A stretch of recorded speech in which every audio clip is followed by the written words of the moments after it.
All right, there we go. So the live stream is started on Facebook and YouTube. You guys are welcome to go over there and check it out. You guys will be kind of behind the scenes with us over here on Instagram. So thank you guys very much for joining us. We really appreciate it. Like I said, you guys are welcome to join anytime on the other platforms as well. About a minute or so while we get the feed going over here on Instagram. We're doing the intro and stuff, so.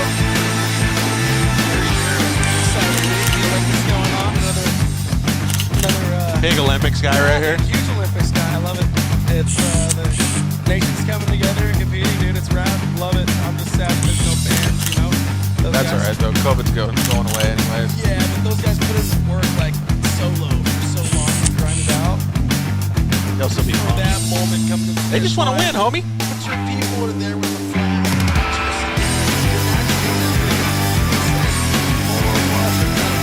All right, we're coming in, so.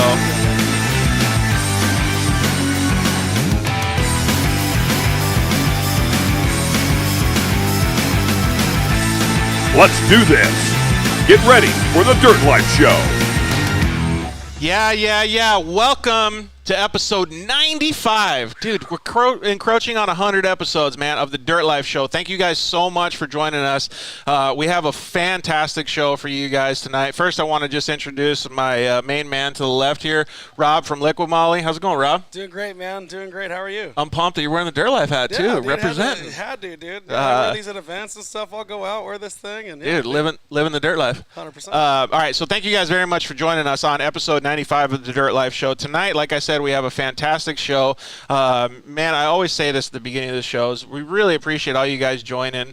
You can see us on Instagram. You can see us on Facebook and YouTube. You can see us on all the media platforms.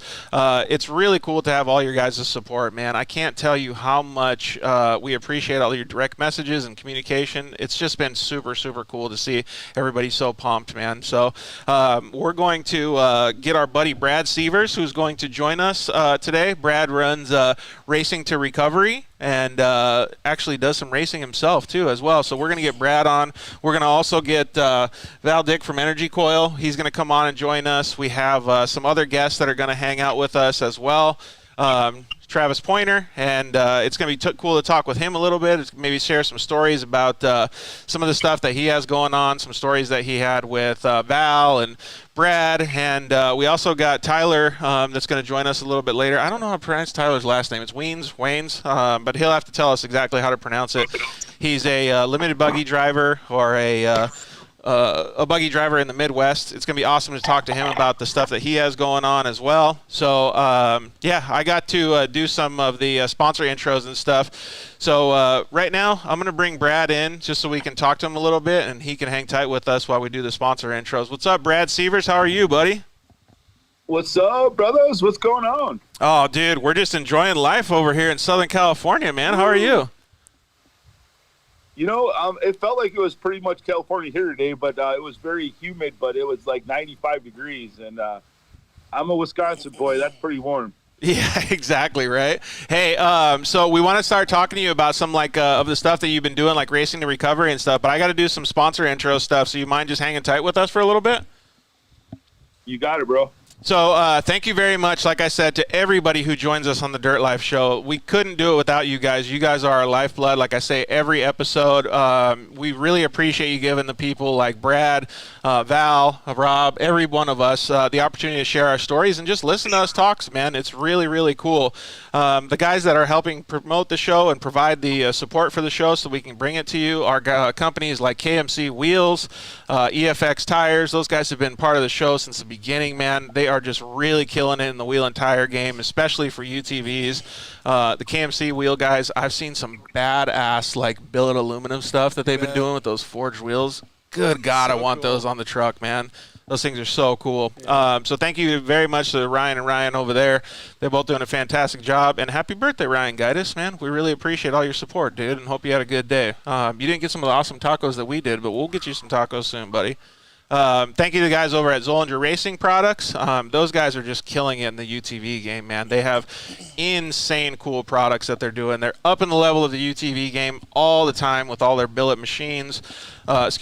machines and all their billet aluminum parts that they're making, you can use the code TheDirtLife at ZollingerRacingProducts.com and save a whole bunch of money. I know a bunch of my friends that race are getting back into building their new race cars for next season, and they're saving a whole bunch of money when they order their parts at Zollinger. So definitely use the code DIRTLIFE. It also helps us get a little bit of recognition when we go to approach them for a new sponsorship for next year. So thank you very much to those guys, Travis and his whole team over at Zollinger Racing Products, for being part of the show.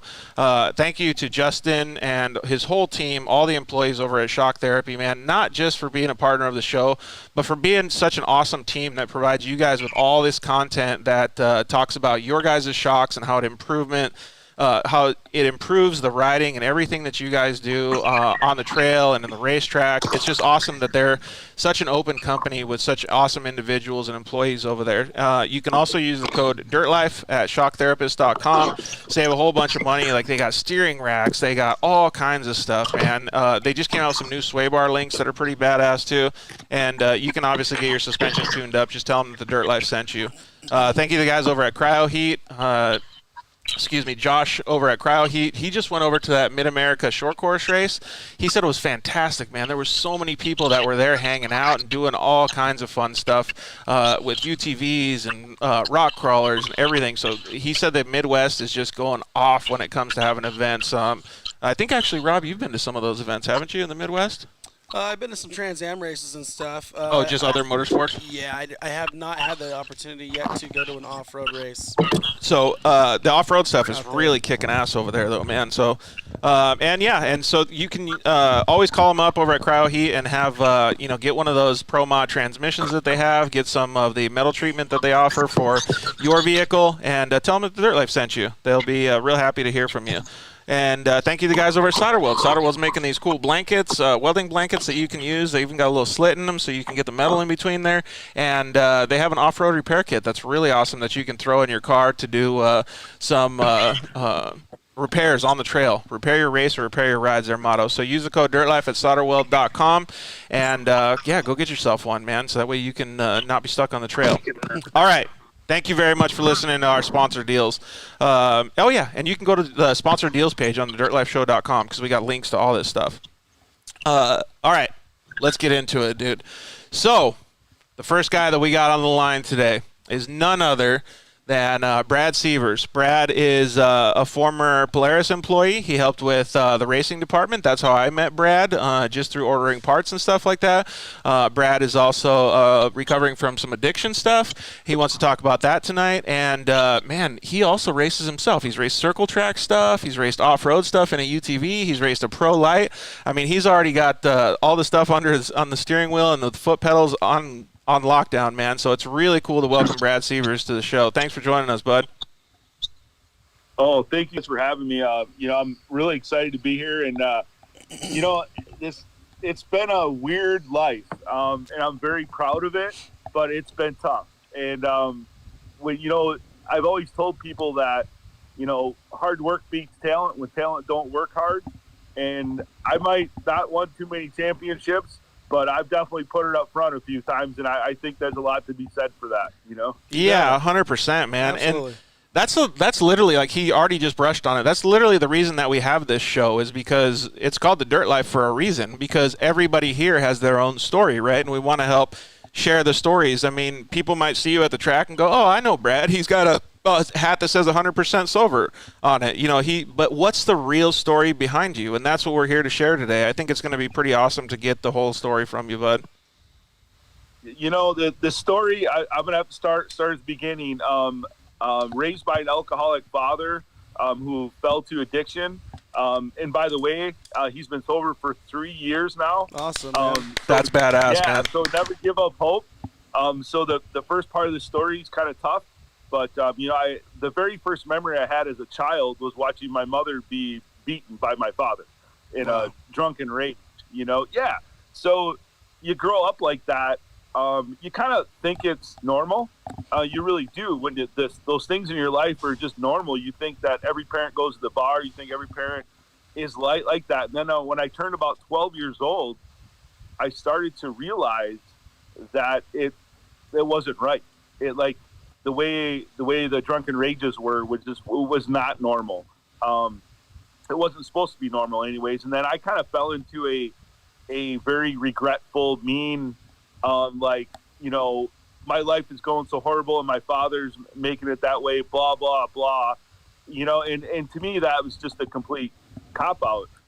And I fell into the same addictions and even some harder ones. I started doing drugs at a young age, drinking, fighting, was going nowhere in my life, man, was in trouble all the time. Didn't have barely any friends. The friends I did have weren't ones you really called friends. It's crazy because you don't really like, you almost don't know any different, right? Like, so you're in that situation and you just think it's okay, like everybody else is doing the same thing, right, Rob? Yeah, like he said, like when it comes to, like, you know, kids, they don't have the ability to look outside their own reality and stuff. So, like, you can't see outside the box. Makes total sense. Like, yeah, it's wild, man. When he says that's what he thought was normal, like, yeah, that's wild, dude. It really is. Yeah. Yeah. Well, you know, and then I started seeing, you know, dads taking their kids hunting and fishing and the kids wanting to be with them. And I'm just like, whoa, like, wait a minute. You know, I mean, no, you're supposed to be afraid of your father. You're supposed to be hiding from your dad. You're supposed to, you know, like, and I started to be really regretful. Like, man, you know, I don't have the dad that these guys do. It's not fair. And then I went down that same path. My mother, March 11th, 1991, I'll never forget. It was like it was yesterday. She turned and looked at me. I came home. I was hammered, drunk, high. And she goes, what is the thing you hate most in life? And I said, well, the way dad is, the way he raised us, the way he treats you. And she looked me square in the eye. And me and my mother are best friends. Like, she's my rock. She looks at me square in the eye and says, she goes, you're just like him. Damn. Oh, shit. And, dude, it was the most hardest thing. Excuse me for a second. It was the hardest thing I could ever hear. And I checked myself into drug and alcohol rehab within 3 hours of that conversation. And thank God and to everybody and the racing gods that I have been clean and sober ever since. Dude, that's insane. Like, that's wild, man. Yeah. Let's preface this a little bit. Like, when most people see Brad right now, they see him at the track. He's a great racer. He's a fantastic person in the pits. He'll help everybody, shirt off your back kind of guy. He's done so many things for so many racers, especially at his tenure at Polaris. Now he works for S&S Cycles, which is joining the UTV market, which we'll talk about later. I did not know that. That's awesome. Yeah, and so he really has the love and compassion for human beings in general, right? So when he says stuff like this, it's not to be taken lightly. Yeah. Like, he's really talking about changing not only his own life but other people around him. That's rad, dude. That's rad. So like when you decided to make that big step and check yourself in, I mean, a lot of people don't understand, like, that was probably just the start of the gnarliest journey ever. I mean, it was probably really bad before that, but then comes the struggle of daily, like, fighting this urge. Oh, like putting in the actual work? I imagine the grind after that. I mean, if you want to explain to us, like, the grind of staying sober and what that was like for you.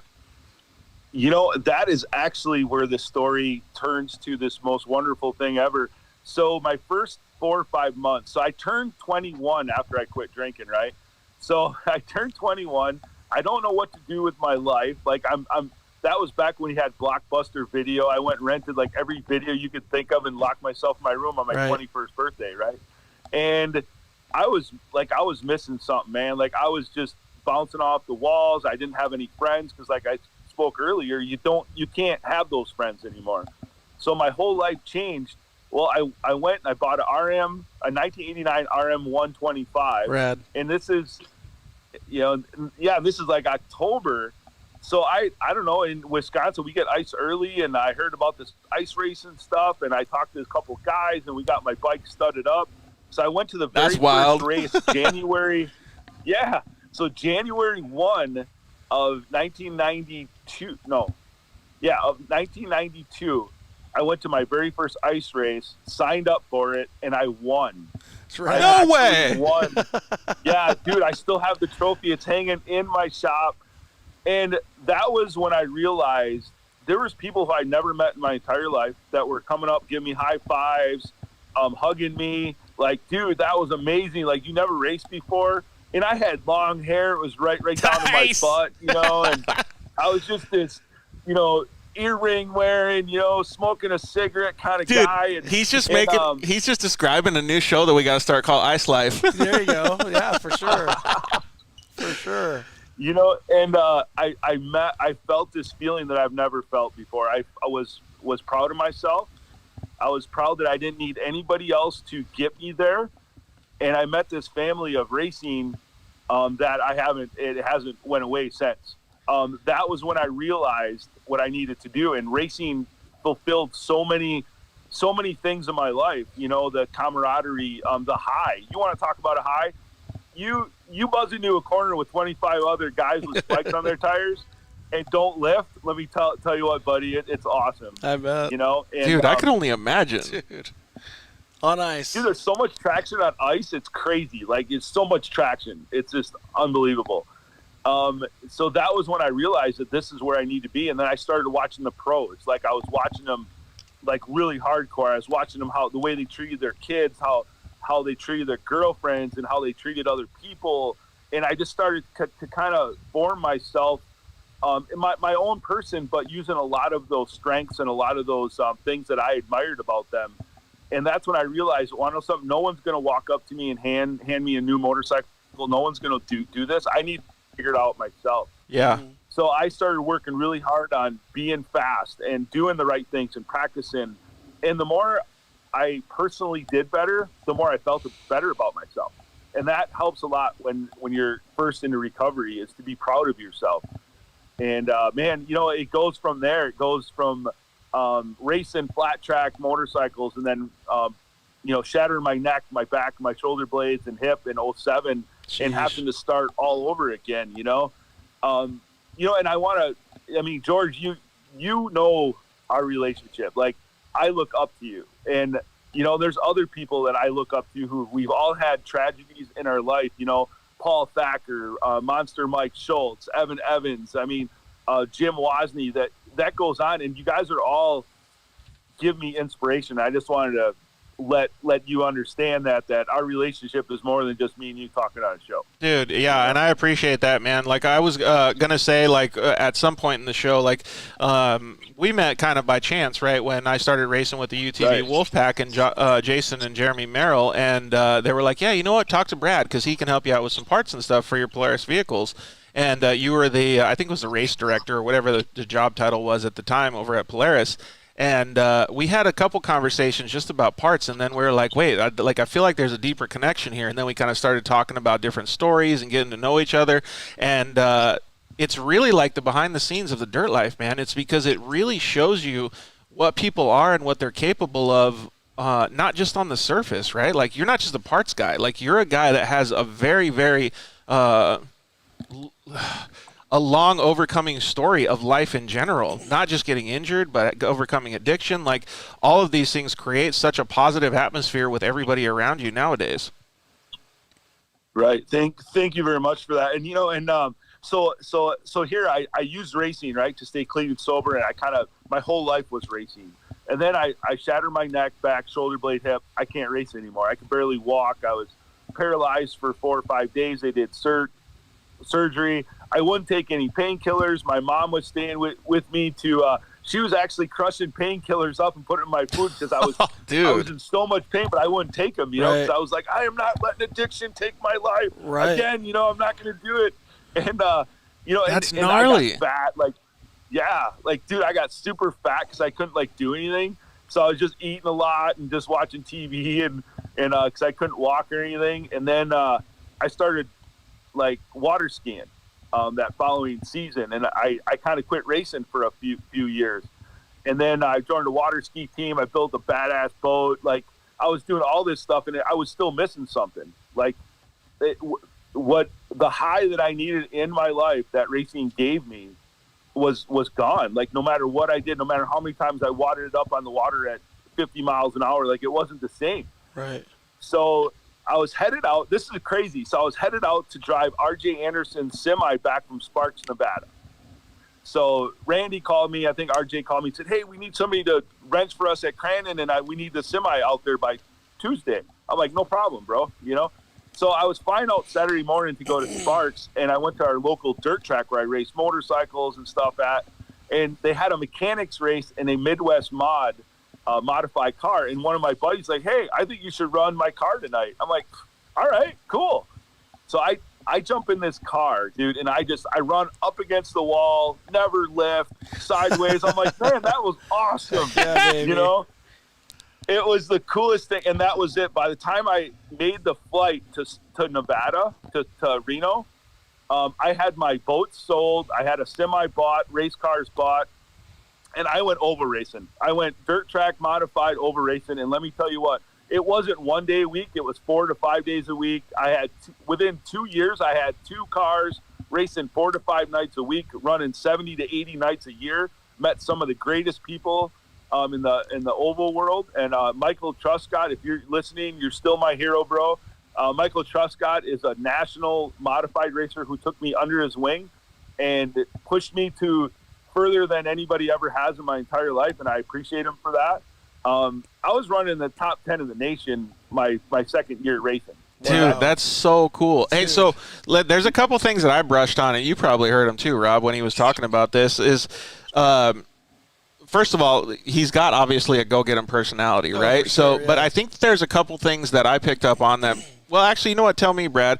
When you have an addictive personality, whether it be to something that's going to mess you up, like alcohol or drugs or whatever it is, and you put the focus on something else, like racing, does it channel your energy, or how does that actually work? Like, what's the connection there?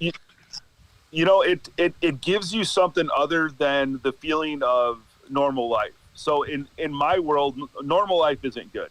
There's a lot of bad stuff that happened to me when I was growing up, and some of it was self-induced. It gives me that. So what drugs and alcohol really do, and I'm gonna square up with you guys. Yeah. When you drink and you want to use drugs, it's because we're trying to quickly satisfy or try to block out a feeling that we have that we don't want to have. Okay, Mhm. so that's why people use, because it makes us, for a very short time, it makes us feel better about ourselves, or we don't have to look at ourselves anymore. So when you get rid of that and you put it into something more positive, it magnifies it. Like if you're an addict and you stole and lied and worked your butt off to get every drug you could to keep using, can you imagine how hard you're going to work in a positive environment like racing? Dude, yeah. Right. Like and you will. that's exactly where I was going Yeah. with that conversation. Marty on Wheels, yes, this is live on Facebook. It's also live on YouTube as well, so you can go over there and check it out. The show is a little bit more produced over there as well, so you might enjoy the actual production of it. Yeah, so that's exactly where I was going with it, Brad. And but let's backtrack a little bit on the same kind of question, or along the same lines as you really have to understand your reality and the reality of what your body wants or what you actually want in your life to be able to move forward, though, right? Because Correct. like Correct. for me, I'm not addicted to drugs or alcohol, but going through a rehab process, doing all these different injuries and having to come back from all of the things that I've messed up with my body, it's been very similar to the way that you're describing. Like, I have to have a goal to focus on. I have to have a single item to be able to push me away from thinking about the stuff that I hate in my life, or we'll call it the demons in my head, even though I don't want to sound crazy, Yeah. but you understand, right? Yeah, it makes sense, dude. Yeah. Yeah. Because otherwise I would drive myself nuts, man. Like, I would go into a dark place if I actually thought about the way that I actually feel or my life, if I didn't have something else to focus on. Right. And that's it, man. And, and like I said, I made a lot of really bad mistakes growing up. And even after I quit using, I was just, I think that's just life. But I take my mistakes a lot harder, because I'm always like, oh, man, if I wasn't a drug addict, or if I wasn't recovering, maybe I would have reacted that differently, blah, blah, blah, But, when you hurt people through addiction and you don't realize it until after you're clean and sober, I hold those feelings pretty deep to my heart. Like, I hurt a lot of people when I was using, dude. I ain't gonna lie. I mean, I lied, I fought, I did some bad things, and those are things you need to almost remember those to keep you focused on being the person that you really want to be. I agree with that I 100% though, because that's his reality. This is my reality. Like, you have to be able to have self-recollection all the time to be able to put you in your place. Yeah, you have to hold yourself accountable. Even if everybody forgives you, like I forgive myself, but I'm never going to close the door on the things I've done, because it reminds me every day on the person who I really want to be when I leave this world. I want to be remembered as this fun, loving, helpful person, and there are days I'm not. There are days I'm crabby. There are days I'm short with people. But at the end of the day, I give everybody a hug, and I'm always there for them, and that's important. Very. And what a different, a total 180 from what he was explaining. Think about the years that have passed through all of the stuff that he's going through, right? And the different emotions and roller coaster that anybody goes through, especially him in his position. Like, I don't know if you know anybody that has dealt with anything similar or in your life. Yeah, I actually went to when I lived in Costa Mesa, went to a church where the head pastor was part of a big MC, and he went to prison for like 20-something years. Oh, shit. Found God, and now works at it, and he was an addict and everything, and worked in a recovery center. And so they would actually bust these guys in, and I got to know a lot of people with a lot of different experiences from mine who had dealt with addiction and stuff. Really wild when you get to know people and their stories and the struggle and the battle. And man, did most of them have the same outgoing effect where they had to focus on something, whether it be motorsports like us or a lot of them? Yeah, you gotta have that thing to channel that energy, because otherwise, it could get, we can get dark in our own heads, and it can get gnarly, dude, and you need to be able to focus that energy elsewhere. Man, and when we're talking about the younger generation too, social media is so fucked up these days that it could actually do that same thing and have an adverse effect on that too. Man, that's crazy. So what was the next kind of stuff that you were faced with, Brad?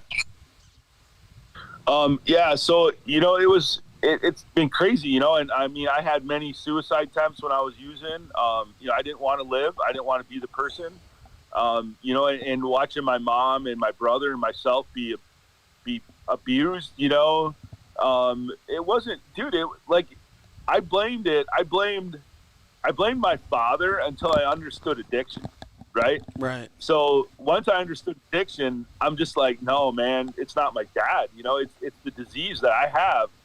And I started, at 22 years old, 23, I started to forgive my father. And man, things just got better, because I wasn't blaming him anymore, That's huge. And he is an awesome guy. He's a wonderful guy. I was welding and wrenching by the time I was 5 and 6 years old. The guy gave me some awesome skills and taught me to work hard. So, I don't want anybody to think I'm bad-mouthing my father. I'm bad-mouthing the disease of addiction. Yeah. And I hate it. It ruins so many lives every single day. And like I said, I'm so proud. At 50 years old, I have a real dad. He's been sober for 3 years. He's awesome, So cool, man. So yeah, we all go through dark things in our life. So yeah, so I went dirt track racing, and the addiction was awesome. It was the good kind of addiction. I sold everything. I was Visa and MasterCard and tires every day, and racing and getting to follow my heroes, people who are the fastest guys in the Midwest. I was in tech with them every single night. I might not have beat them. I did beat them at times, but I didn't. But I was always in tech. And for anybody that knows me, I'm a smoker. Okay, I don't care what people think. I smoke. That's my only addiction besides racing. And all these guys, they'd all walk up to me in tech and be like, "Hey man, can you bum me a smoke?" So my wife doesn't know I smoke, but she can't see us here in the tech area. So we'll smoke cigarettes and we'll talk about how the race went. And these guys are very awesome, successful racing people with backgrounds of successful businesses. And and I look at these people and I'm like, I'm gonna be there. I'm gonna be there one of these days for sure. And and it's awesome. It's really cool. It is cool. And just to have that connection, they come to you not because they really want a cigarette. They come to you because they like you and they want to have a conversation with you and hang out with you, right? That's the attraction. And it's because of the attitude that you have now, because of the life that you've lived and the life that you have now. So it really is meaningful for me to hear this, because I can see the genuine, or genuinity, is that like a real word? The genuine personality authenticity that you actually have, because you can hear that you really care about people in general. Oh, thank you. And that's because there's a point in my life where I didn't have anybody, right? Yeah. So I didn't have anybody. I pissed off everybody and hurt everybody who was even cared about me. And now I appreciate people who take the time out to want to be around me more, because there was a point in my life where I didn't have anybody. So, it's amazing the things that we appreciate after we don't have them. Like wives and girlfriends and exes, and like, you don't realize how much you appreciate certain parts of the life that they gave you, and you need to do that. Like, recovery is a lot about, self-preservation, and it's a lot about going back to your mistakes and owning up to them. And, I don't care if it's an ex-job, ex-wife, ex-friend, at some point in their life, like, they helped you get through a certain part. Like, I don't care how much you hate your ex-wife or your ex-girlfriend or whatever. The thing is that she was there for you at one time, and you need to acknowledge that, even if you're not friends anymore, even if you don't talk. Like, hey, Treve, what's up? What's up, fellas? What's up, Travis? What's going on, man? So let me do a quick introduction here for the new guy on our line here. So Travis Pointer is of Crash Addict Industries. We're actually sitting in the IMG shop right now, so I got to give a shout out to James Hill and all the guys at IMG. But Travis is out of Ohio, and Crash Addicts actually produces a lot of the same things that they do here at IMG. They do roll cages, UTV parts. I think he works on other types of vehicles and stuff like that as well. And Travis is also a fantastic racer himself. He started actually in the earlier days of when the side-by-sides started coming out. So resident fast guy on the line with us. So welcome, Travis Pointer. Thanks, guys. Yeah, IMG's James is a good dude. Met those guys at I think Sandsport Super Show in like 2016 maybe. Yeah. 2015. They're like the second best fabrication company in The best this side of the Rockies, right? Hey, so we had a comment come in through YouTube. I don't know how to pronounce it. Toyvot 1975 said, "Brad, thanks for being an amazing person. You've helped me out huge. Number 524." That's heavy, dude.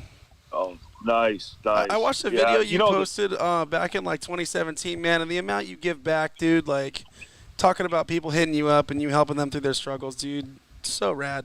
Can't say enough about that. Oh, thanks. Yeah, I'm not sure. Do you want me to continue with my story, or we got Trevis here, or what? Yeah, Travis is going to come back. He bailed out, like maybe he didn't have a good connection or something. But I also told him he has his wife is going through surgery right now. So if he has to bail out, then we'll let him bail out. If he jumps back in, then we could change the subject. But please continue with the story. Okay. Yeah. So I mean, there's going to be a part where he's going to be part of the story too. So it's pretty cool. So I went and bought a race car, started racing tons, and I was racing, 60, 70, 80 nights a summer. And then somebody walked up to me. It's a good friend of mine, and said, Brad, I know why you race so much. I think you need to share your story. I'm like, I don't have a story, bro. I said, I don't have a story. I said, people just know I don't drink. He's like, bro, you have a story. You need to share it. Yeah, absolutely. So one night in my shop, I typed up my story, and it was hours long, with tears running down my face. I was married at the time, and I went home to my wife, and I kicked the couch. She was sleeping. I said, hey. And she woke up, and she looked at me. She goes, what's wrong? I said, I sent you an email. I want you to read it. And I typed up my story, and I emailed it to her. And she turned and looked at me with tears running down her face, and she goes, I never knew any of this about you. Holy shit! Yeah, you don't just, you just don't walk around telling people the bad parts of your life, right, the bad things you did, and you just don't do that. And so that's some massive self-realization, though. And you know what? I wrote this down as a talking point. Is it doesn't matter who you are, even if you're not addicted. Maybe you just are not good at math. I don't know what it is, but Self-realization and understanding your reality and knowing what you're good at, what you're not good at, what you're addicted to, what you're not addicted to, what you're going to face in your life, what your family does to you, anything. As long as you can accept the reality that's going on around you and understand that, that gives you a huge advantage moving forward in your life. For sure. It really does. And like it's bringing tears to your eyes because you understand that reality on a daily basis, man. Right. And I do. And I know I've made a lot of mistakes, and I just keep trying to be a better person, and that's what it's about. So my wife turns and looks at me and she was just floored. And she goes, "What do you want me to do with this?" I said, "Let's put it on Facebook." Whoa, that's pretty ballsy, right? Very. Right. Like, I wanted to help people. I wanted people to know that no matter what they're going through, that if I can go through the hell and the shit that I went through, and I can live my dream, like you can too. Like, don't let addiction stop you. So we shared it on Facebook, and within a couple of days, over 40,000 people read it. Wow, that's insane. So oh my God! So my life changed to something that I can't even explain. Like, people reached out, people wanted help, people wanted to know how I did it. Like, I'm like, oh boy, I wasn't quite ready for this. I'm not a trained person in any of this. I'm just the guy who went through it, And so I did that. That was in 2014. We raced dirt in 15, or maybe it was 16. Anyways, the dirt track world they don't have the social media that the off-road world does, right? I mean, off-road, we were on Torque, we were on TV, they were doing interviews, they were doing all this, and I'm like, want to know something? I said, I think I'm going to switch over. But the crazy thing is that for 2017, or was it 6? I get the years mixed up, but in 2017, I lost my sprint car ride. So Jimmy from Bikeman Performance calls up me one day, and he's like, "Hey man, I need this or I need that." And he's like, "What is wrong with you, dude? Usually you're always happy." I'm like, "Oh, I just got the phone call that I lost my sprint car ride. I was going to be in a 360 wing sprint, and the sponsorship fell through, and I wasn't able to do it." He goes, "Want to know something, dude?" He's like, "Let me make a phone call." He hangs up. He calls him back 5 minutes. He's like, "You're going to race the 2017 Torque Pro Mod UTV. I'm going to send you everything you need to do to build a buggy. Just get it built. We're testing April 21st. Dude, how rad is that? How that went. Dude, hey, so that is how, yeah. That's crazy that you say that, because Rob here sitting to my left, he actually wants to have an opportunity like that too. So, because he would love to be able to jump into a UTV and go racing. He's been, he works with Liquid Molly, so he's been out there supporting all the events and having fun, looking at the guys and watching them race. So one of these days, we're gonna have to see if we can get him in a car, whether it's co-driving or driving. There you go. That'd be awesome. So Jimmy said, dude, you do a lot to help people. Let's go racing. And that's when I met Trevis, and that's when I met Jason Luberg and Mitch Guthrie. Even though I helped these guys out on the side, and then I one day we're at Chicagoland, and we're all wearing the same suit, and we're all getting our pictures done. And I had this.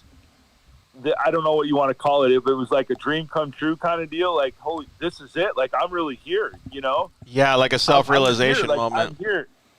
Yeah, and it was crazy. And I was with all these really famous and fast guys, and I was chasing them down, and we were racing and talking after we're done. And then you were there, Jimmy was awesome. Can you imagine the feelings that he's going through, though? Because, that's like a hallelujah moment, right? Arriving there and just being well, and let's take it into a different perspective, though, too. Like, a little kid that all of a sudden gets to race against his, the guys that are at the top level, you know? Like, he's worked his way through the amateurs, and all of a sudden he's there. That's, I feel like the same, very similar situation that Brad's able to go through. Like, hallelujah, I made it. I can only imagine what you must have felt, dude, in that moment, because just arriving there and being like, man, this is it. It's so cool. It was absolutely crazy, and I met so many other people. And then the following season, I went out on my own. I wanted to have a crew that was all in recovery. I wanted to help people. I wanted my tent to be a typically an alcohol-free tent. It wasn't always, because people always come over and want to hang out. And I'm not against people that drink. Just just because I sucked at it doesn't mean I can't let other people do it, right? Hey, we had a couple more people join. Hi, Brooke Jensen. How are you? And then Trish Race Mom. You know Trish Haugen, right? I think she actually bought one of your old cars or one of the Crash Addicts cars. But she says, hi, Travis. Hi, Brad. And we're watching Georgie. Awesome. Very cool. Hi, guys. Yeah, so I went and bought I went and had an awning built. I was hiring my tent out, renting it out to let people race underneath it so I could help them. I could mentor them in certain ways. And, hey, Talon Mitchell. And, yeah, so it's one of those things where I wanted it to go to this other level, right? Right. And then, oh, hey, Tree, what's up, buddy? They booted me off because I was talking smack on James. Yeah, James got some sort of Instagram pull. He just kicks you off. He hacked me.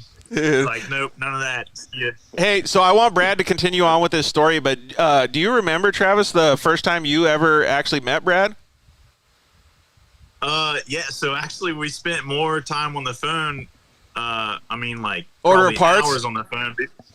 I cut all the, we built, 11 cars that year, I think, Brad? Yeah. 2017 is a stupid amount of, Jeez. we built a lot more cars than that in a year, but 11 Hey, so let's let's preface this by saying those were almost full tube chassis cars. They were they were the next level in pro mod UTV stuff. Like the cages had this crazy cool looking I don't know what you want to call it, swoop back look, and the cars are really aggressive looking. They started running the crazy tires. This was the time when it was holy shit, UTVs are going crazy now. Awesome. Yeah, I priced myself out of UTV racing once. We built cars that were too expensive. We went from bolt-on products to full blown mini Pro 4s. That's rad. But yeah, we spent hours on the phone, and I cut all the tubing and stuff. Bent and cut all the tubing and stuff and sent it to Brad, and he actually did all the welding, all the assembly, all that on his own car, luckily, because we barely made it to round one trying to get that many cars together. Yeah, look at that guy. Trish Haugen said Chance is still running one of those race cars, actually.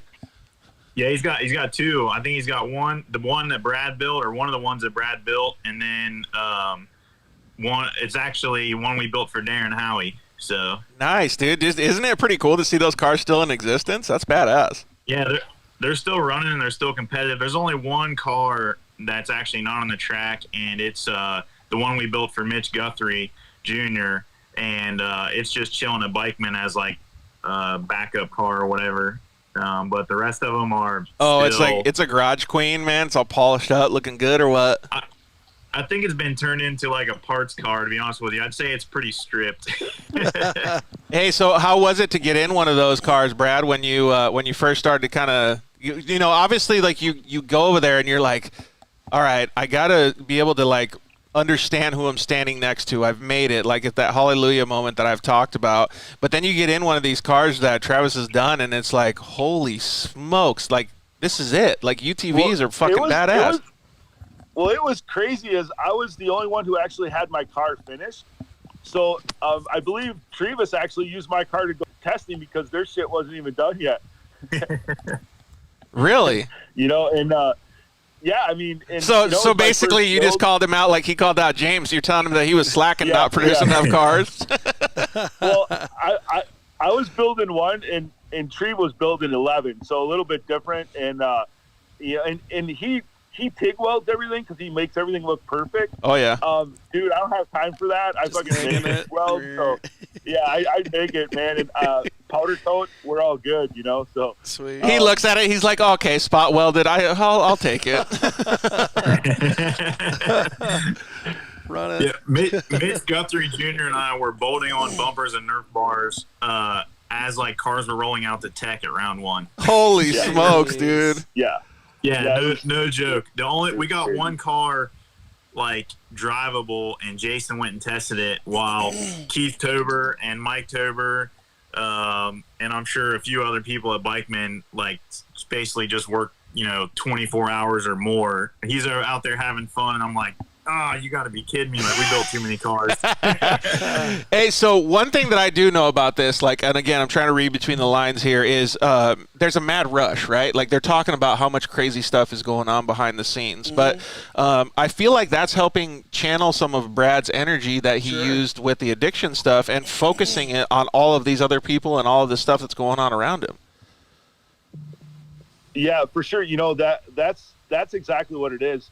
The more I'm pushed, the more the deadline is, the higher I come to the top. And I'm not just saying that, but if you need me to be in Riverside, California in 36 hours, I will be there. Got it. If that's what it takes. You know, and that I think that's kind of what racing is, right? It's that who can get their stuff built fast enough to get as much shit finished as possible before you wreck it all in the first round. Yeah, you get 20 feet into the first turn and you're toast. Yeah, like, you know, and I know Trevis probably realized this, but, you know, Trevis always took time out to come and kind of explain to me what I was doing right or wrong, and it really helped a lot, you know, and I think I was pretty fast after the first couple of times that me and Treve and Jason got to run together, especially when we all tested together.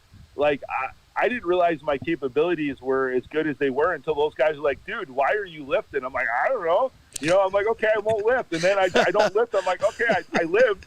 We're all good, you know? I mean, it was awesome. Yeah, I think that's so cool, though, man, because that's every racer, no matter who it is, right? And the little kids with ADD, like all of these things that happen before, like, and especially even me, too, like, when I had that focus and that, like, I don't even want to call it an adrenaline rush, but it kind of is, right? When you're out there getting ready, you're, like you said, going through tech and there's all these different things happening. It really puts your mind in a different spot so that you don't have to worry about, well, like I said before, the demons in your head or even the work that you did the previous week. If you were just a computer guy in your office, you know, like you're completely focused on one individual thing, and that's getting out there, trying to win a race and having fun with your friends. The last thing you worry about is sleep.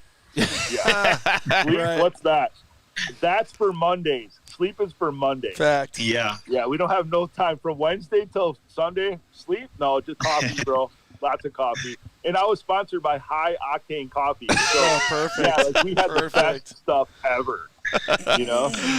Oh, I can just see that. These guys just wound up working on all the Jacked cars, up getting it on- out there. Yeah, caffeine.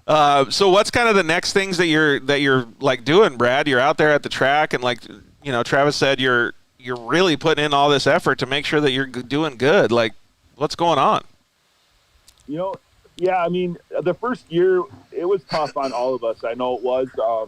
You know, we had some issues. We couldn't quite get the gremlins out of certain things, and overheating and all this other stuff. We couldn't finish races. And, you know, we were pushing these things so past their limits that we didn't realize what we were up against, you know? So we actually had to dial down a lot of things so we could understand what the car was doing, what the cars were doing, things we needed to go back to the drawing board. I mean, I don't know how much Trevis spent on radiators, but I could have bought a really nice something with the money we spent on radiators until we figured out what was going on and in other parts. And you know, it was a tough year. You know, it was definitely tough. But I learned so much from it that it took my own race team to that whole nother level where I was helping people, and I had a lot of the answers figured out. And you know, me, Treve, and Jason, and we had it was a tough season on us. I'm not going to lie. It was actually kind of took a lot of the fun out of it, you know? Yeah, I remember Jason Luberg had another car. Like, there was just so many, like, different cars out there, and you guys were actually doing, even Lucretia chimed in, and she said, there's no sleep in racing. But yeah, like, I remember that, like, vividly. It kind of brings a little bit more light to all the stuff that we're talking about, right? We're talking about how you need to focus on what your wants, goals, all these different things when you have some sort of addiction or some sort of, I don't know, I'll just use that same phrase, demons in your head. And it really helps. Win, lose, anything indifferent, like, it gives you focus. Yeah. Yep, for sure. You know, it really does. It's pretty cool, man. And, I mean, as much as, you know, Travis doesn't, he's just building cars in his head, right? But like he's actually doing a lot to help the whole industry. Yeah, or just make it more expensive for everybody. Well, I mean, look how much you helped Brad. Like he's taken his focus off of stuff that he doesn't want, and he's putting it into a good place. You know what I mean? So everybody has their own story and the way that they're going to relate to a car that you built for them. But truthfully, it helped Brad a lot. Yeah, it was definitely a cool experience, and like I really connected with what Brad was doing because my mom, is an addict. I say was an addict because she's been clean forever, but as she'll tell you, she's still an addict, an alcoholic. So I actually am the opposite. I've never had a sip of alcohol. I've never done a single drug in my entire life. When I broke over 30 bones racing motocross, and my dad would dump the pain pills down the sink. Like I wasn't allowed to take pain medication other than Tylenol or ibuprofen or anything like that. It doesn't matter. 3 broken vertebrae, 13 bones at a time. Like, suck it up, kid. That type of thing. And so, like, I appreciated what he was going through because I watched my mom go through that. And she did a really good job of, like, not really letting it affect me, but there's no way to completely hide that, right? So, and then after she got cleaned up, she made sure that, like, I went to NA and AA meetings with her. And then she ended up becoming a counselor and worked with doctors on how to prescribe pain medication to addicts, and like all these different, like we would go to these huge seminars at universities and stuff, and I would hear these stories about like her doing cocaine while she was pregnant with me and like all this crazy stuff, and I just thought, dude, this is never ever going to be me. Like I'll be the complete opposite of that. So when I saw what Brad was doing, it was literally like not even a second to think about the decision to jump on board with his program.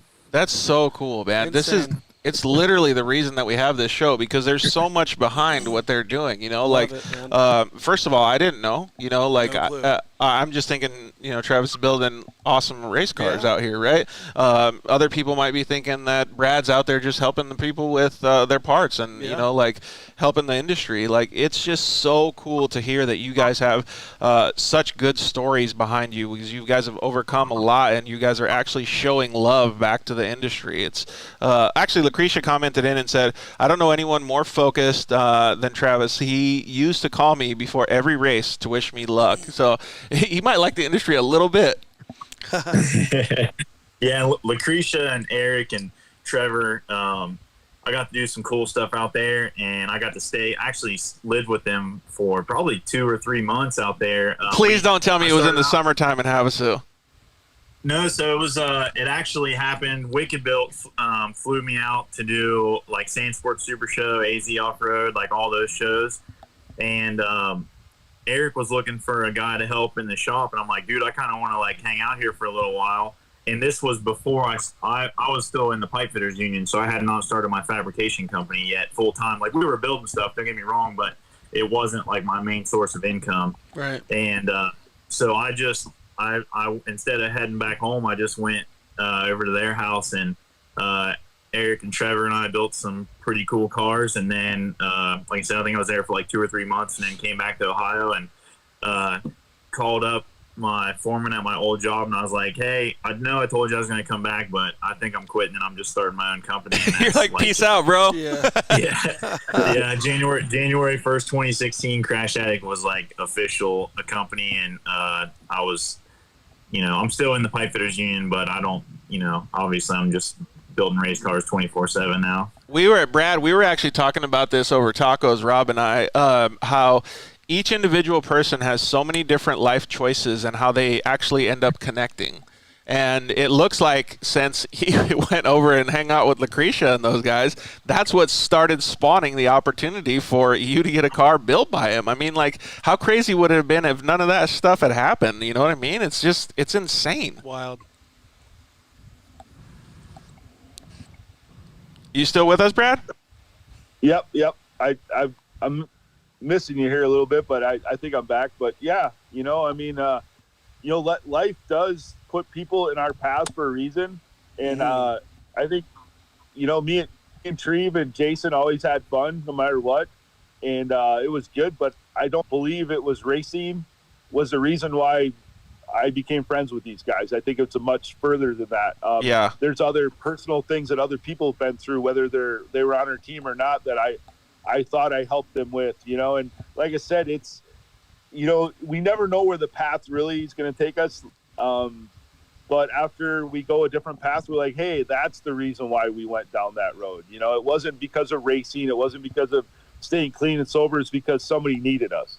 Or I needed to be inspired by somebody else's story, or I needed to hear what they did so I can continue to keep helping people. And, and we all do that for each other. And, I mean, me and Treve are really good friends. We do anything for each other, and just because we don't talk much, you don't have to talk every day to be good friends. You just got to know that you have good friends, Yeah, 100%. Yeah, I mean, Rob just went to Florida this week, and he said the same thing. Hadn't seen some of these people in 10 years, dude. Got together with them, and it was just like catch it right back up, dude. It was so awesome. Didn't miss a beat. None. Yeah, that's great. Lucretia also said we love helping people in the industry, and Travis is still one of our favorites. Hey, Brad's not your favorite? He hooked you up with a bunch of parts, man. What the hell? Yeah, it is really cool, man. Like, honestly, when I talk to you guys right now, like, it means so much to me because I have such a huge value on life in general. Like, it almost gives me goosebumps to hear the story of how you guys ended up meeting and the path cross. Like, I don't know, man. It's phenomenal what off-road brings together. It is. Well, I think what's cool is, we're competitors, right? And when you're the person who's faster than you, just for the record, I think I finished more races than Trevis did. But he was For sure.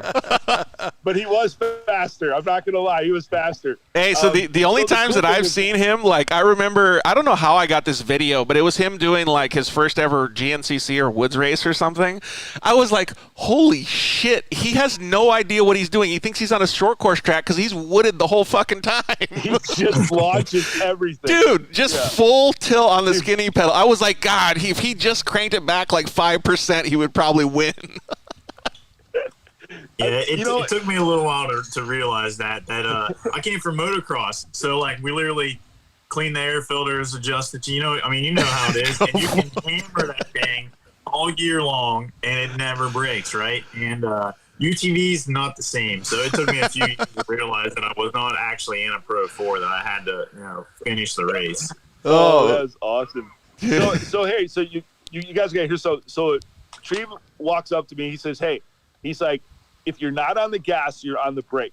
He's like, "and sometimes you're on the gas and the brake." He's like, "You're never coasting." I remember him telling me that we were at ERX testing, and I says, "What do you mean?" He's like, "Dude, you keep the right foot to the floor, you use the left one once in a while, and that's it. That's how you drive these things." Heck yeah, dude. And I've always thought of that. Like, and I picked up speed. Like, if you're not going forward, then you need to be on the brake. Yeah. Like, if you can't be accelerating, then you need to be stopping. And from that point on, like, a lot of things kind of came back around, because in the dirt track world, when you're over racing, You're coasting. typically Yeah. on a dry slick track. Yeah. Right. So it's a kinda totally pedaling different it. form of driving. Yeah. So you're pedaling it, and I'm trying to like pedal it. And he's like, "Bro, these things got 4 wheels that are cranking out 250 horse. Keep it lit, and the only time you lift is when you're in the air." I'm like, okay. That's perfect though, but that's because he came from motocross. Because I did the exact same thing. Not one thing was different. I did the exact same thing as he did. Like, from the get-go, Right. I was like, this thing's fucking slow. It's a Razor 900, whatever it is. I'm gonna wood this thing all the time and then just hit the brakes when I have to. Yeah, there it is. Right. Yeah. Right. Yeah. They were golf carts when I started racing. My first race car had 35 wheel horsepower, and I came from racing like fully built 450s. So Yeah, with like 70 I felt horsepower like or something. Yeah. Yeah. Yeah. I could drink a cup of coffee and do the race. You know what I mean? Like, it sounds crazy on in-car video, but in your head, when you come from racing at a pretty decent level of motocross, it was like walking. Yeah. There was like nothing to it. I've told Rob, and I feel like they're just now starting to get pretty fast. They are, yeah. It's actually like, because you can see the lap times closing up to some of the bigger trucks and stuff. But I've told Rob a few times, like, when I first started racing short course, like, even when we were doing the pro stuff with in the production NA class, like, I still felt like I could eat a sandwich going 80 miles an hour down the first straightaway at Wild Horse Pass, because it didn't feel fast until you turn the wheel and whip it into the corner, then you get the G's and you feel a little bit faster, right? But it's not the same. Like it's so cool that you have the same outlook on it. And Brad, did it feel the same for you when you were doing it? Yeah, I guess it did, but because you were racing higher horsepower cars in the circle track stuff. Yeah, I mean, I was in a 700 plus horsepower A mod for a while, but I ran the 400 horsepower Midwest mods or B mods for a long time. And yeah, I mean, when you have all that extra horsepower, like, you actually have to learn to drive them. Like, when you're limited on horsepower, you keep it to the floor, right? Right. You know that you can make every corner at the track. Well, when you got double the horsepower you're used to, you're like, my foot is telling me to stay in it. My brain's going, dude, you need to lift. Like, and my foot's like telling my brain, like, bro, we got this, man. We did it like 20 laps ago. We got this. Don't worry about it. And you're like, oh my God, my foot was not listening to my brain right now. You're wide open. You're just, it's just crazy. And I have those conversations all the time. I'm like my foot tells my brain, dude, we're not here just to look pretty. We're here to go to the front. Like, we're not, either we're going to crash or burn, like, and my brain's like, dude, I have to go to work on Monday. I got bills to pay. And my foot's like, bro, we got this. That's a quote that should be like on a wall. We're not here to look pretty. We're here to go to the front. All right, here, let me make sure I'm supposed to be doing my job better. It was at what part of the video? I need to make sure 6:02 p.m. so I can cut this and make it a clip. Right. Yeah, dude, that's going to be a good one. Yeah, I'd put that one out there. Dude, that's so funny. Awesome. That was awesome. That's like a quote that, like, the inspirational quotes in people's offices. Like, that's. Yeah. Oh, one of the ones that you blow up, like a big poster? Yeah. Perfect. It shows like a wave, and it's like. Hey, Brad, do you have any extra walls at your office so we can send you a big old plaque of it? Yes. Absolutely. Epic, I will make room. People are going to walk into your office and. Ayrton Senna, and then Brad Seavers quotes. Yeah. Hey, perfect. He's right up there with them. Perfect. So people are going to walk in and either be like, this dude's fucking crazy, or this is the awesomest dude on the planet. Yeah. I've heard of Senna. I heard of these other guys. This guy's awesome, though. He deserves to be up there, apparently. So that's actually really cool that you say that, though, because that means that you're elevating the UTV industry altogether. Absolutely. So that first year in 2017 that we've been talking about, at Redbud, which I think was the first short course race at Redbud. Wait, do you mean Redbud? Yeah, Redbud. So since what was it before that, like Core or something like that? I don't think.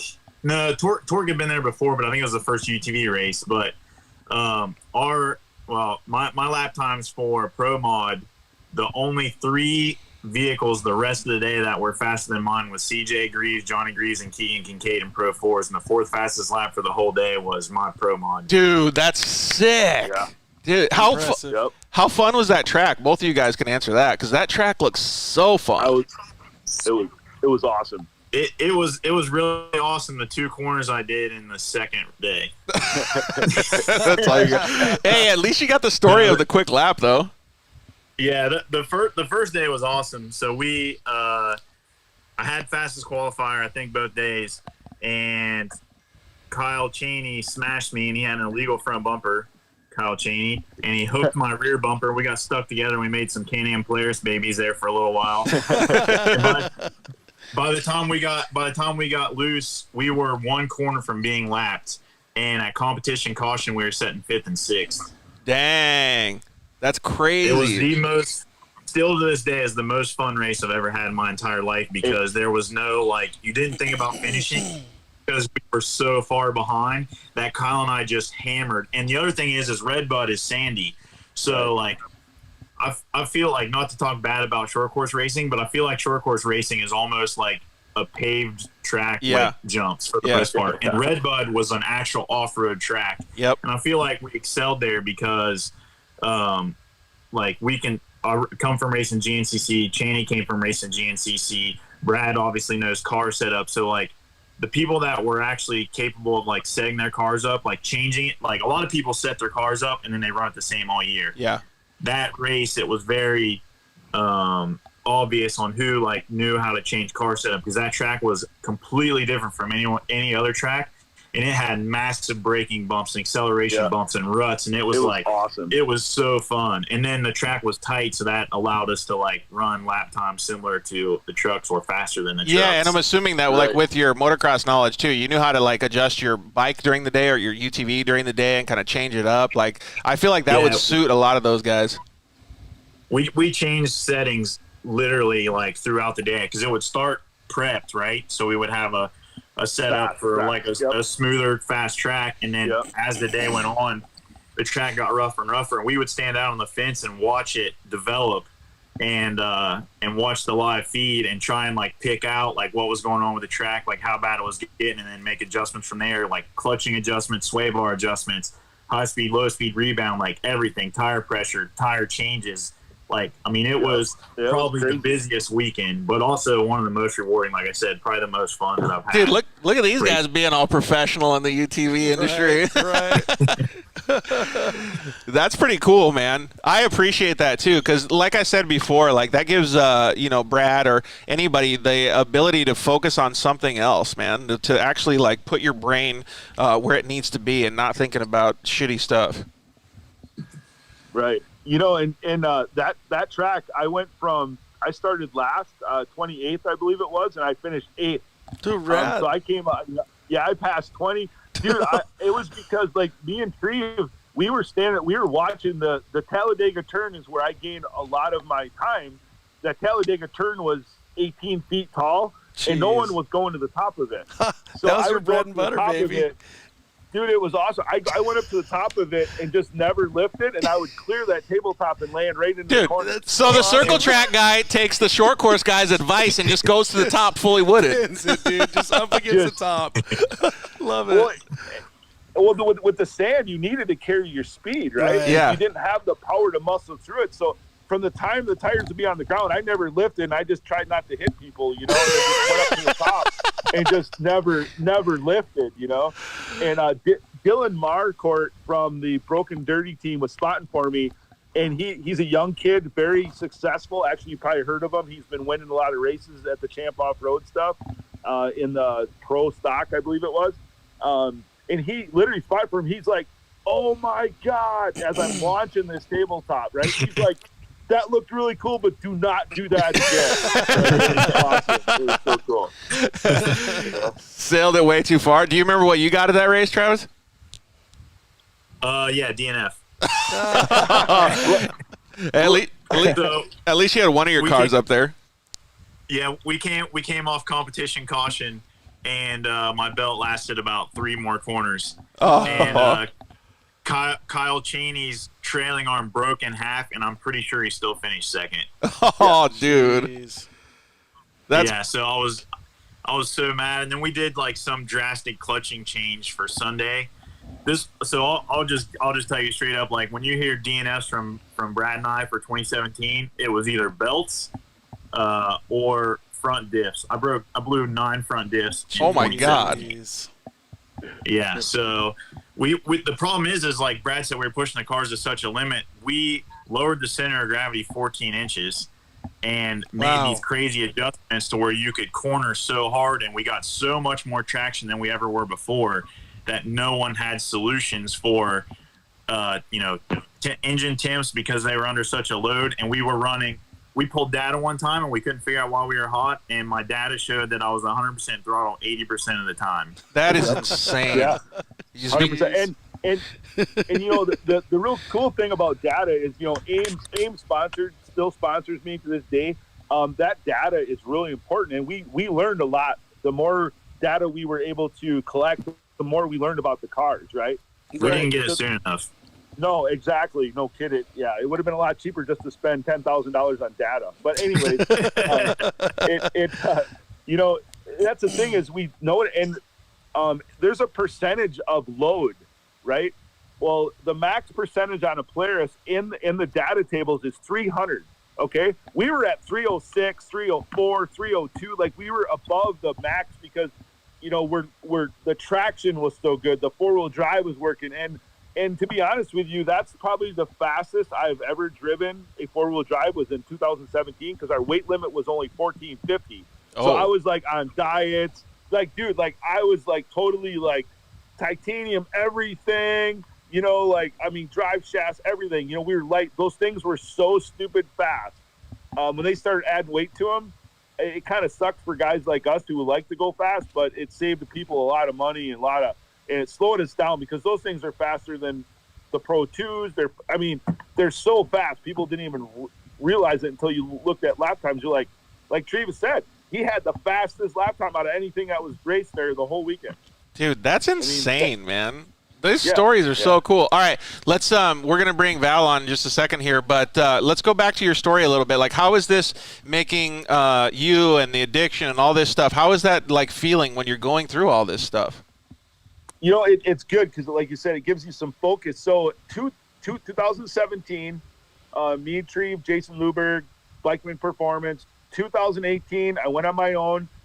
2019, I brought a Pro Light. And we were right on the edge of being where I needed to be in life, and COVID hit that following year. COVID hit. I went through a divorce. I went through a bunch of other bad stuff. I couldn't help people anymore. I didn't have a place to live. Like, dude, I went from like hero, you know, to zero, and now we're headed back that way. You know, we're headed back to, I want to go racing again. I bought a semi. I'm going to try to put somebody in it. We're going to get back to helping people. We're going to start a nonprofit. We're going to keep going there. So the last 2 years of my life have been some of the hardest things I've had to deal with. Dude, life hits, man. Yeah, I mean, it sucks. And some of it is self-induced. I'm not going to sit here and blame COVID for everything. I made some pretty bad choices that if they would have worked out, if they would have been awesome, but they weren't. So it didn't work out, you know. That's just life. And the biggest thing I can tell people is the more it scares you, the more you should do it. And I don't care what it is. The more you're afraid of something, go for it. Because just the fact that you try to do something that a lot of people are afraid of doing and you get halfway there, in my eyes, that's still a victory. The regret is almost equal on both sides, whether you don't do it or whether you fail at it. So you might as well just go for it. That's right. Facts. Yeah, you might as well have some cool stories. Yeah, I can agree more. This comment came in a little bit ago, but Tid Racing says, nice hair crash. It keeps poking up, man. I can't look as fresh as him. Oh, why? He got fresh hair, too?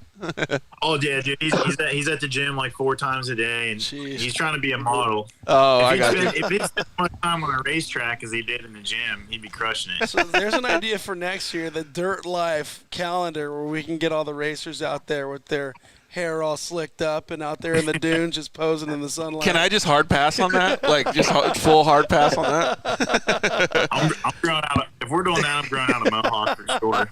Oh, you're going full tilt? For sure. Yeah. Oh, yeah. Legion Motorsports is, burn. All right, so it's really like it's a good thing that we're like I'm glad that Travis is on the phone with us or on the line with us now too, because it shows the camaraderie, right? Like we've been laughing for I don't even know what 15 minutes now. Like it's so cool to see, and that's probably half the things that you guys both and Brad, you more so, enjoy about being at the races, and not even just on the track, just around people that are helping lift you up. Right. You know, and that's the thing is, and the more I see people, you know, around, the more energy I get. Like I get this, you know, like I'm not afraid to go out dancing. I'm not afraid to joke around with people and give people autographs, and I'm not afraid to pull them aside and talk to them. Oh, I see what you're saying. Yeah, and do you get a lot of that? Like you said, you got a lot of Facebook and messages and stuff like that, but do you get a lot of people that are also talking to you at the races, like asking you questions about addiction and stuff, or no? Well, you know, the really awesome thing about racing is when they go to an off-road race or a dirt track race or whatever they're going to, their wall is down, okay? So if they're an addict or an alcoholic, they're not going there thinking that someone's going to badmouth them because they have a problem. Their wall is down, right? Right. So when they see Racing for Recovery and they see my 100% sober hat, they immediately walk up to me and say, "Hey, dude, what's up with that?" And I tell my story, and they're like, "That is awesome! Like, oh my God!" I'm like, "Dude, it's never too late to make that change." And I've helped a lot of people get to that point where they're awesome now. You know, they're successful. They're they made the right choices after they quit using, and I'm very proud to say that I was a small part of that. That's rad, dude. Yeah, it is cool. And like he said, their guards are down. You know what I mean? Like, Yeah. you know what I always tell everybody too, and it's not the same as what Brad just mentioned, but hospitality is the most important part of being at the races. It's not actually winning on the track, it's winning in the pits, because that's where everybody is going to come to you and talk to you and have fun with you, right? Like having the fastest lap and winning in the races and stuff, that's all like icing on the cake. But the hospitality part and the, talking with people, that's just number one. Oh, hey, Don Haugen commented in too and said, we have two of these cars, or 2.0 of these cars. It works very well. You all were on the right track. The car is very reliable and very fast. Thank you both for pioneering the program for Chance. I'm glad me and Trevis could go bankrupt just to help the rest of you guys go fast. Isn't that the truth? When I'm doing my driving schools, I tell them I was like, you got me for 8 hours. I said, but you're learning what cost me $1 million to learn. Yeah, dude. Right. Yeah. That's priceless, right? So yeah, you have that camaraderie and everything at the races, Brad. So like, what's it like nowadays? Like when you show up at the track, or what are you doing now to kind of keep the ball rolling in the right direction for your life? As you guys know, I spent almost 17 years at Polaris Racing. I was the race support tech there, and that's kind of what grew this passion. So I spent a lot of years there, and then S&S Cycle decided that they didn't want to just be the head of the V-twin world in the performance side of it. They wanted to get into the side-by-side stuff. So they built a dyno room to my specs. They got an engine dyno. They got flow benches, they got everything they needed, and then they asked me to leave Polaris and come run the off-road division for S&S Cycle. That's rad, man. So it's crazy. So my passion for going fast and racing and the drive that I have because of hanging out with people like Trevis and to see what it takes to be a professional and to be fast and to be awesome at what you do. Every one of those people I've taken something from and has brought me to this world at S&S Cycle where I am the off-road division. It is run by a bunch of awesome people here, and I work with some great engineers, but I am the off-road guy, and it's because of my passion and drive, and S&S saw a value in me as a person, and I'm an uneducated person here. I barely made it through high school, And for me to be in a position that I'm at because of what I love to do, and for people to see the value in that means the world to me. And I would have never been here if it wasn't for being clean and sober. That's for sure. That's another thing that we were talking about is the passion that excels you in your career, no matter what it is. Yeah. I mean, you could be an excavator operator or whatever it is, a computer guy. It's as long as you have the passion and you look at that, the opportunities will end up coming, just like what happened for you. Right, for sure. And these kids, this generation below Trevis, I should say, his generation is still pretty good. They expect so much. They expect things to be handed to them. And I know there's a lot of great parents out there and a lot of great kids out there, but I see it every day. These kids don't get to go racing. They're 12 years old or 13 years old, and I don't have a race. I want to go racing. Well, dude, get a job. Go. If you want to do something bad enough, go mow lawns, deliver the paper. If your dad has to mow his own lawn and you're begging him for race gas, you have a problem. Yeah, okay? Exactly. You guys need to go. Dude, I am dead serious. Like, I am so. I can't believe these kids. Like, come on, man, get off your phone and go mow the old man's lawn. He's paying for your race fuel. He's taking you to the races. He's buying you buggies. He shouldn't even have to get up and get his own soda. That's what I'm saying. Yeah, I couldn't agree more. And but that whole racing thing, like once you start learning how the actual support system works, it makes you think totally different. Hey, so we got another buddy that's an off-road racer that just joined us. Tyler, you're gonna have to tell me how to pronounce your last name. Is it Waynes? Weans. Weans. So we got Tyler Weans. Yep. Tyler is a limited buggy racer, a light buggy racer, and maybe another type of racer pretty soon here. What's up, Tyler? How are you doing tonight, buddy? Doing good. You guys look like you're having a great time tonight. Hey, these guys are the ones that are making it fun for us, dude. Travis has got a lot of funny stories, and Brad's just out here having a good time, loving life racing. Yeah, that's awesome. It's pretty rad. So what's going on in your world, Tyler? Not too much. We're just prepping for Dirt City this coming weekend. And we're coming off a win out of ERX. So we're pretty excited to get the buggy back on the podium. We've been working on the 1600 buggy, try and get that a little towards the front of the pack a bit more. But we got some high hopes. We're coming into one of my favorite tracks here. I like these short, tight, beat 'em up type of tracks. My favorite. The knockdown, drag out MMA style tracks. It sounds like Get out of my way. That's definitely Dirt City. Love the place. Love the track. To me, that track separates the money from the talent. Hey, Brad, let me give you a suggestion real quick. Take your phone and hold it on the side so you don't cover up the microphone. And it's making making a little audio noise over here as well, so hold it from the sides or something. Is that track pretty cool? Yeah, it's awesome. The track is awesome. And you know, like I said, it separates the talent from the money because you can have all the horsepower in the world, and if you can't drive, you ain't going nowhere. The guy with the talent's going to win. Yeah. Have you ever done that track, Travis, or no? Yeah, actually I did. So I filled in for Eric Schwartz. He got COVID last year, and he had me show up and drive a Razor that we built, and we spent a lot of time getting it adjusted and stuff for me, and we got it handling pretty good. But during a coaching session at my buddy Colin's house, he hit we'll just call it a Uke tire, right? And he went flipping and tossed the Ron Davis radiators out.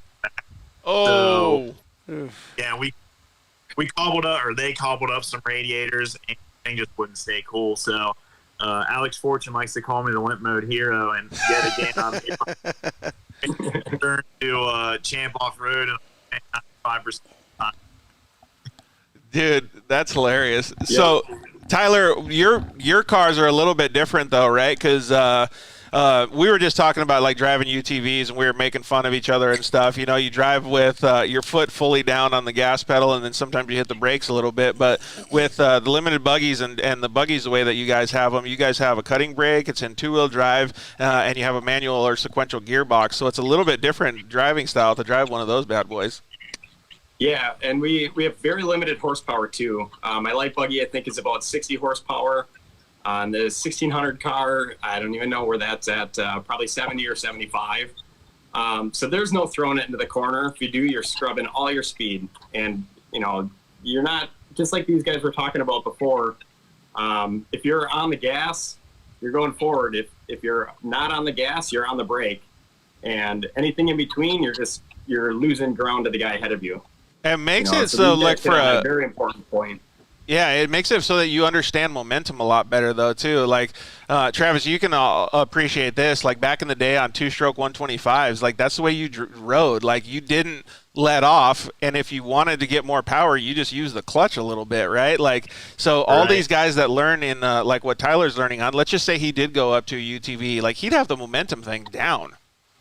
Yeah, and I was actually going to say that's, like, one of the best classes to start in because you learn momentum. I mean, I actually heard Andrew Carlson say one time that he was going to run that class just because you have to carry so much momentum. It's a great training class, so it's a really good class to get your feet wet in and really set you up to make it, you know, through Pro Stock, Pro Mod, Pro Light, Pro 2, Pro 4.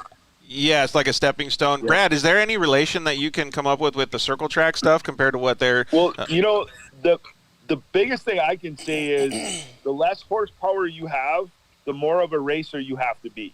Because I think that's the reason why I always had like Speedworks mod motors, full alcohol breathing, fire eating kind of engines, because I wasn't smooth. I wasn't that talented as a racer.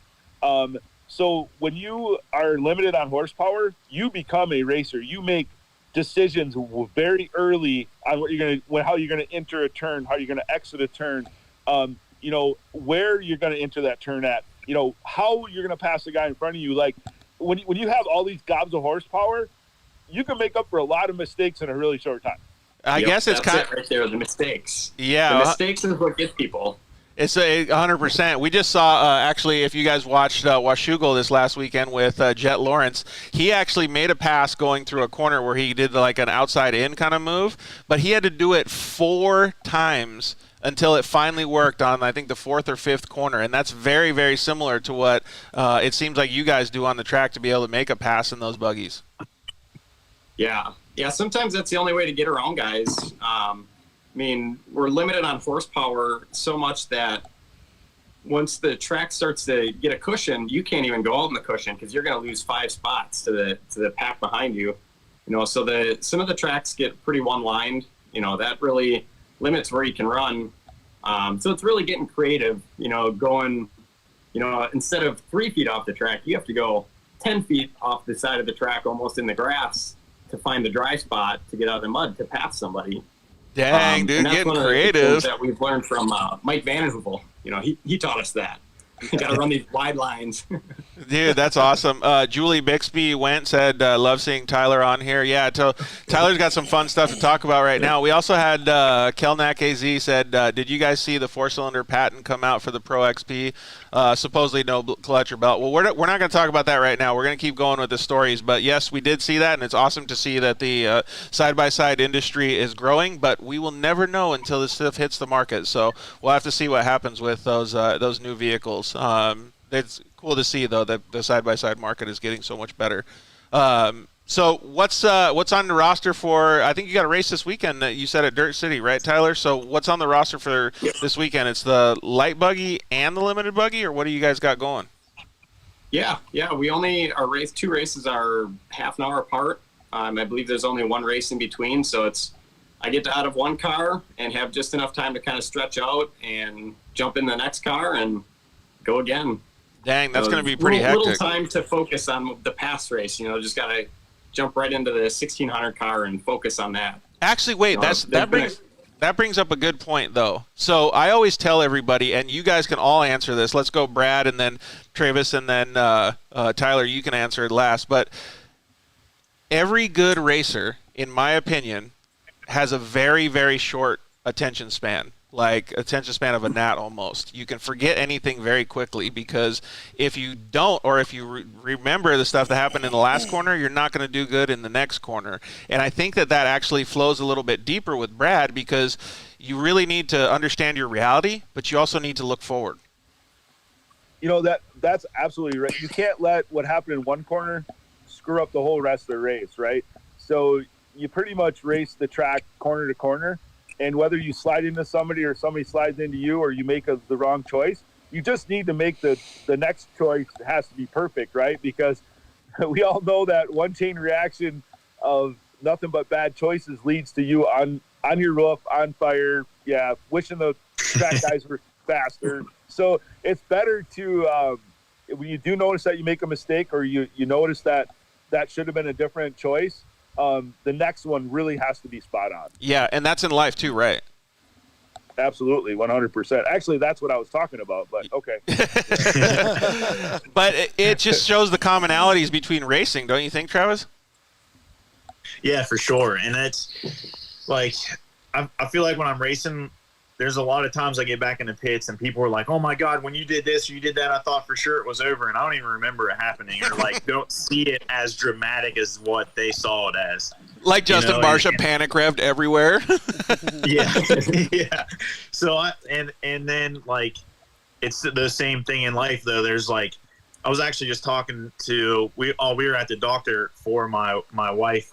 You already mentioned, but she had emergency surgery on appendix.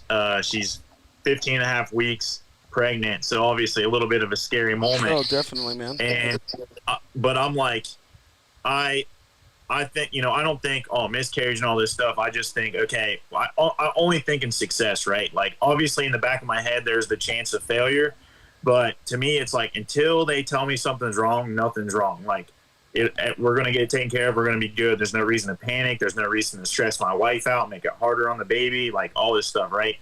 And I was talking to the nurse, and I tell her, my pendulum doesn't swing too far one way or another. When I won the championship in 2016 in the video that we posted up, you'll see me, I just go championship, baby, #1, and, that was my excitement. Wow. And then this same year, I jumped into the back of a torque safety truck and totaled a brand new car that had literally 3 minutes on it. Brutal. And I walked away from it, and no argument, no raised voice. Like, that's kind of my thing. Like, my pendulum doesn't swing too far one way or the other. And I think that helps in racing and in life, because if you get too emotional about either one of those, it can be catastrophic. I mean, always enjoy like the little stuff and the big wins and all that stuff, but just like kind of stay level-headed in both directions. Yeah, I can agree, and that's why I was saying that Tyler could answer last, is because he's going to actually be doing that like back to back with the races that he's going to be doing this weekend. Yeah, there was a race earlier this season at Anago where 2 laps into our light buggy race, we had a drivetrain failure, so we're parked on the side of the track. Now that's the same thing. I jumped out, had to jump in the next race, and I couldn't focus on what happened in the light buggy, because then I knew for sure that I was going to drive like crap in the 1600 car. So I really just had to focus forward. But then going to, other tracks like Bark River, with being a momentum class, we have to think 2 or 3 corners ahead, because that whole track is so swoopy and it's almost all turns. And that's one of the tracks where we have to plan, how we're going to enter a corner 2 corners ahead before we even get there. Yeah, exactly. And plus the momentum is so key, man. I feel like he would do good in a UTV. Do you guys agree? Oh yeah, Absolutely. for sure. And I think that whole thinking like 2 and 3 and 4 corners ahead is why racers don't realize like what has happened, because while it's happening, your head is not there. Like you are looking ahead at the next section. So that little, like, you almost do a muscle memory like correction or whatever it is, and then you're right back to 3-4 corners ahead. It's crazy. Like, and then you get off the track and you're like, what just happened? Like that Ricky Bobby thing. I don't even know what happened. Like, I just blacked out. Fire! I'm invisible flames.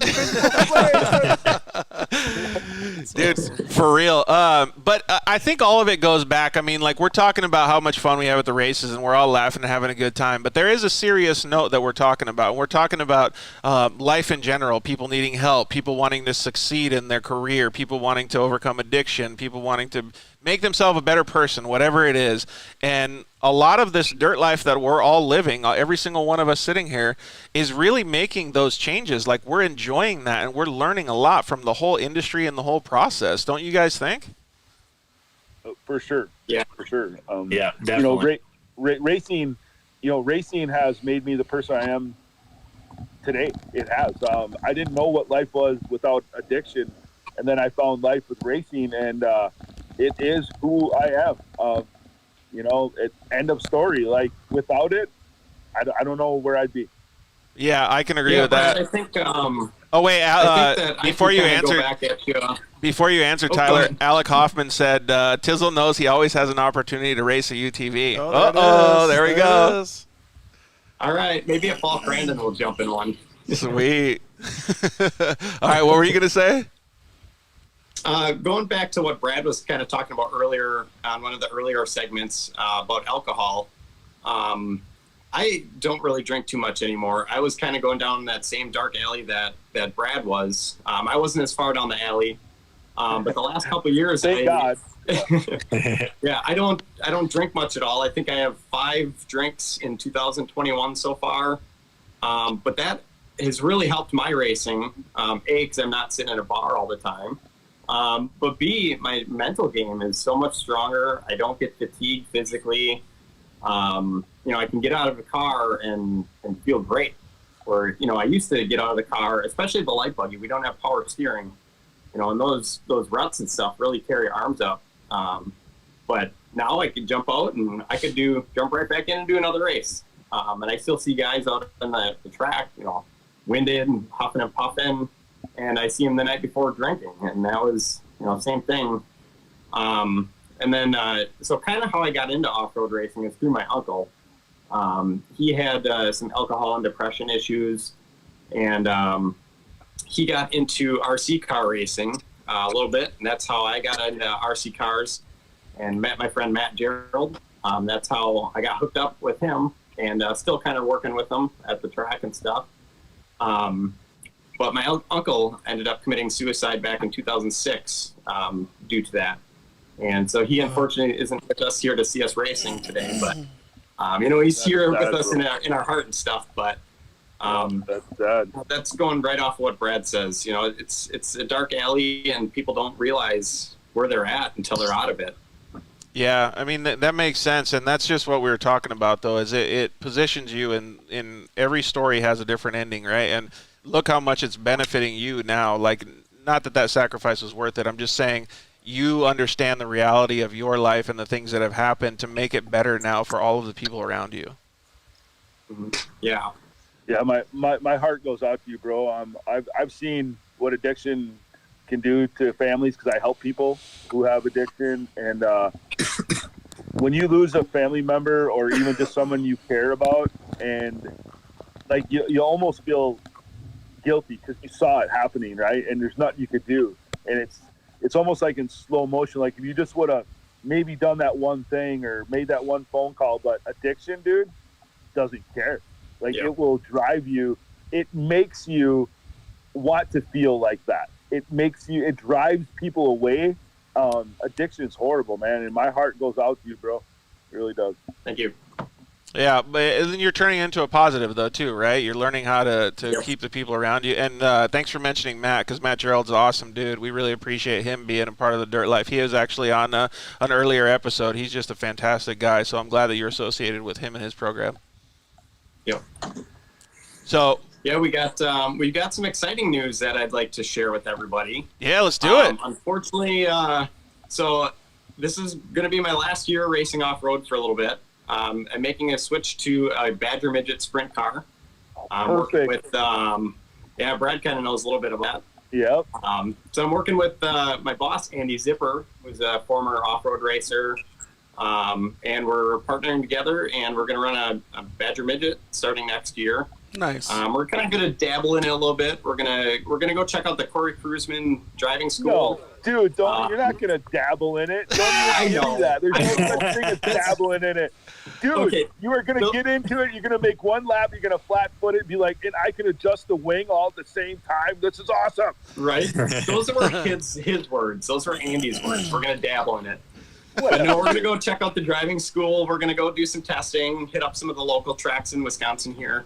Awesome. But our main goal is to do the 2023 Chili Bowl. So that's where we want to go. So we're going to check that out. Yeah. Dude, Nice. That's awesome. That is going to be pretty cool. Do you know what that kind of car is, Rob, or no? Sprint car? Yeah. Do you? Oh, yeah. I've been to the, it was wingless at the time, but I've been up to the Calistoga Speedway up in Sonoma for the, it's a Louis Vermeil Classic. Oh, really? Big time, dirt track race up there, but pretty bitchin', dude. And I definitely know what the Chili Bowl is. Maybe, I know what the Chili Bowl is. But, Tyler, can you explain a little bit more, give us details on what that car is? No, I don't know much about it. We're just getting into it. Me neither, dude. I'm out. I have no clue. Awesome. We just bought a car from typically a Johnson 4-cylinder or a 6-cylinder. They have different midgets, but they're wicked light and wicked fast. Like, I don't care, a 4-cylinder, 8-cylinder. Like, Tony Stewart drives a midget. I mean, dude, they're wicked fast. Like, are those the ones that sound like a banshee? They're like, what? That is a micro sprint, which are stupid fast too. Like, I don't know why they put these little baby names on all these really fast cars. Yeah. But a midget, micro, I don't care. Like, they're stupid fast. That's going to teach you even more about momentum. We figured out the horsepower per pound for a Badger Midget, and we think it's roughly 0.44 horsepower per pound. Yeah. My light buggy is 0.0035. Right. Jeez. We got some learning to do. Yeah. You are not going to dabble, dude. You're not dabbling. Don't be in denial. This is no denial. Hey, you're going to get in. You're going to love it. You're going to flat foot it, and you're going to fall in love, dude. So Brad, since Travis and I have zero idea about this circle track stuff, what's one piece of advice that you can give Tyler right now? Don't lift. Send it. Okay, so Travis already knows that. You didn't have to tell him twice. He's not going to lift no matter what he drives. But I'm not talking about racing as much as I am life. You guys need to go forward in life, and the more it scares you, the more you're supposed to do it. You know, and that's everything. Just go for it, because like Travis said earlier, the regret hurts more than the failure. Yeah. Yeah. I could agree with that 100%. Yeah, we actually got a. You want to read that comment for us? Oh yeah. It just says it's Marty on Wheels says been a great show. FYI, watercross racing is happening this coming weekend at Lake Linden, Michigan. Well, thanks for the shout out with watercrossing. The only dude I think isn't Brad the only guy that's done ice racing in this in the room in the conversation right now? Yep. Yep. He's the guy, dude. We were supposed to do the Iceman 500, but there's no way we'd ever finish without blowing a belt. So why even go? No, I was gonna do it with Addison Nibel in her RS1. And RS1s are actually like, we've never popped a belt, never blown a diff. Like RS1s are one of the best bang for the buck machines. And Addison and I were gonna go do it. We had I think actually CJ set up the wheels, like studded the tires and all that stuff, but I can't remember what happened, but for whatever reason, we ended up not making it. So Brad is the lone ice racer. Dude, I'm telling you. So I've gotten invites thrown at me a couple times to go up there and do that Iceman challenge. And the first thing I said was, "Dude, I'm from Arizona. Yeah. I wouldn't even make it out of the car. It's nuts, like, you give me a rental car to get there, I would probably just keep the heater on and turn back and go to the airport. Like." I don't know how you guys do it. It's such cold weather, man. It's crazy. It's like that scene in Cool Runnings when they're at the airport and they're like freezing. Yeah, that's me. That's me. Cool Runnings. That's why we spent all winter in the shop. Once you're suited up and driving, you're sweating, so you're good. Yeah, you're not cold. That's for sure. You're not cold. I prefer, like, I would much rather be in Arizona when it's 120 degrees than to be at the Iceman 500, but I will admit that you can keep putting clothes on and get comfortable. You cannot get naked enough for Lake Havasu. This guy Legion Motor Group says it's negative 45 as high as it got when they were there. No, Yeah, dude, no, I'm not doing that. I'm out, dude. I'm out. Holy smokes, that's insane. I went to Big Bear once and it was 12 degrees, and I thought that was like ungodly cold. Oh, man. A negative 45, I feel like he would just hurt. Hey, do any of you guys have any rental car stories? Because I was just thinking about Ohio, and last time I was in Ohio, dude, we just murdered a rental car. Like, we got that thing so stuck, man. It was insane. Because it had just snowed, and the snow melted during the day, and it was a fucking suey pit everywhere, and we just smoked this rental car, dude. It was so brutal. Have you guys ever done anything like that in the snow? I have a whole other episode of rental car stories. Yeah. I will not admit or deny anything about any rental cars from any rental place I ever went to. All of mine are from Mexico. Every single one of them was in Mexico. Oh, perfect. The perfect place you want to be a goon, out there, the rental car, right? So when we wrapped up the championship in 2016 with Bikeman, Jason, myself, who else is out there? I can't remember. There was like probably 5 or 6 of us went out and rented Lamborghinis. I got a Lamborghini Hurricane. The award ceremony was in Vegas. Dude, he's flexing so hard. Hurricane. Big time. Big time. And Jason got a 458. Somebody got a 488, and we were doing. I was doing all-wheel drive donuts in the Hurricane. It's actually on my Instagram and stuff. Like, if you want to scroll back to 2016, you'll see some all-wheel drive donuts in a Lamborghini Hurricane. And we ran it up. My wife and I hit 200 miles an hour in it in Mexico. We obviously left Vegas and went to Mexico. Sure, 100%. Yeah. Quick little drive. And then later for Christmas, I took my dad back out. So, let me get back to the story. We were in line. I was drafting behind the 3 of them going through Red Rock Canyon in Mexico, not in Vegas. And we were passing in the center lane, and some pebbles came off those nice big wide tires of the 488 and peppered the windshield on that Hurricane. Oh! So we're getting ready to turn it back in. I'm like, there's bugs all over this windshield. Well, come to find out, it was literally like little rock chips all around it. Dude, So, he's treating these badass hypercars like off-road racers over here. Yeah, when I think rental car, I think like being a hooligan and like taking like the Ford Fusion for some donuts in a parking lot. And this guy's like, yeah, we rented some Lambos, no biggie. Dude, Let's just say we had a pretty good season that year. that's so badass. We get it back to the rental car company, and I'm like, fingers, toes crossed, like anything that I can cross that they don't see it. And they take it back and like, you sign the paperwork, and then they sign the paperwork, and you're good, right? Like once they sign the paperwork, you're off the hook. I'm like, oh my God, dude, like they didn't notice it. They think it's bugs too. So the next morning at like 9 o'clock in the morning, I get a call from the owner of the rental company. And he's like, we would like you to come in. And I'm like, why? What's going on? And he's like, well, the windshield needs to be replaced in that Lamborghini. And Wow. I'm like, everything checked out last night. And he's like, my guys missed it, but I would like you to come in. And like, I'm not that guy. Like, I know sometimes I probably should be, but I'm not that guy. I'm like, all right, I'll go in. I know it was me, right? So I go in, and we made a deal. I paid half of it in cash for the windshield, and then I told him I would be back before the end of the year to rent the other amount, the other $1,500 in cars. So for Christmas, I took my dad, who has never, he literally like, Dude, way to go glass half full with the guy. That worked out. Yeah, sure. no kidding. So we go out there, and my dad's he's bought one brand new car his entire life. He bought an 82 Camaro, which I found and bought after he passed away. Nice. But that's the only thing he's ever bought for himself. And I was like, I'm going to take my dad out there, and he'll want a Corvette. He's a Chevy guy. He's wanted the Corvette forever. It's the cheapest rental. We get there, and what's my dad get? A Ferrari 488. rental car. I'm like, you got to be kidding me. So we got the 488, and then I think I got my business partner at the time, Blake, got a 458, and then my wife and I got an Audi R8, which I don't suggest. Very boring car for I've heard the same thing. Yeah, really. Yeah, they're super good daily, I'm sure, if you have those kind of funds. But if you're going to rent car, not suggested. So we did a thing where we like swapped cars, and I was in the 458, and I'm sure you guys have been like out Canyon roads and stuff out there, but like where the washes are and they like the dips in the road, like you go down and come back out. Yeah.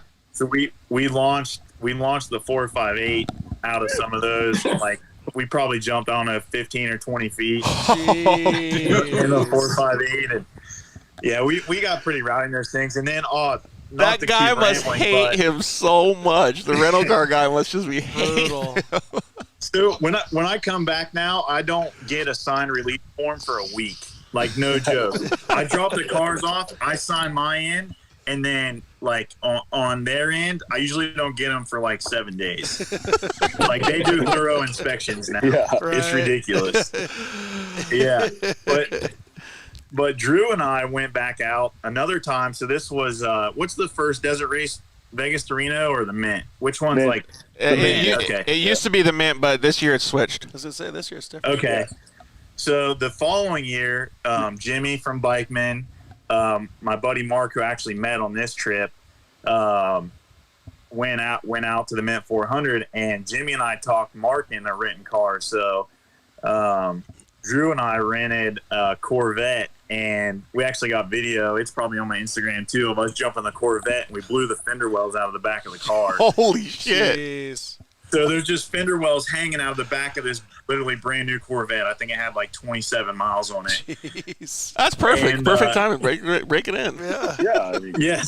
So Drew and I are like, oh my God, dude, like I'm for sure getting busted this time. Like there's no way to hide it. And so we're like looking around, like how can we fix it? And I look at Drew and I'm like, dude, just rip them out.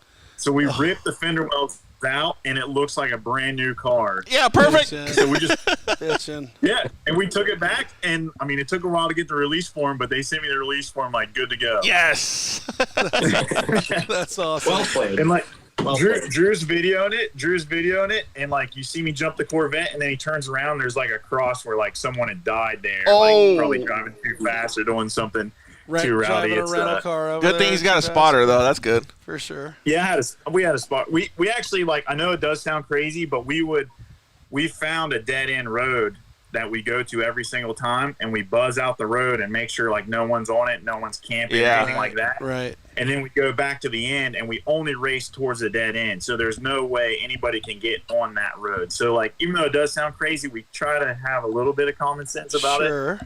We basically have the whole road to ourselves. It sounds like we need to get rent a couple of these hypercars and take them out to Glamis one of these days. Oh man. Oh my God. Oh man. Dude, it's the best bang for the, and it's way cheaper than racing. Way cheaper.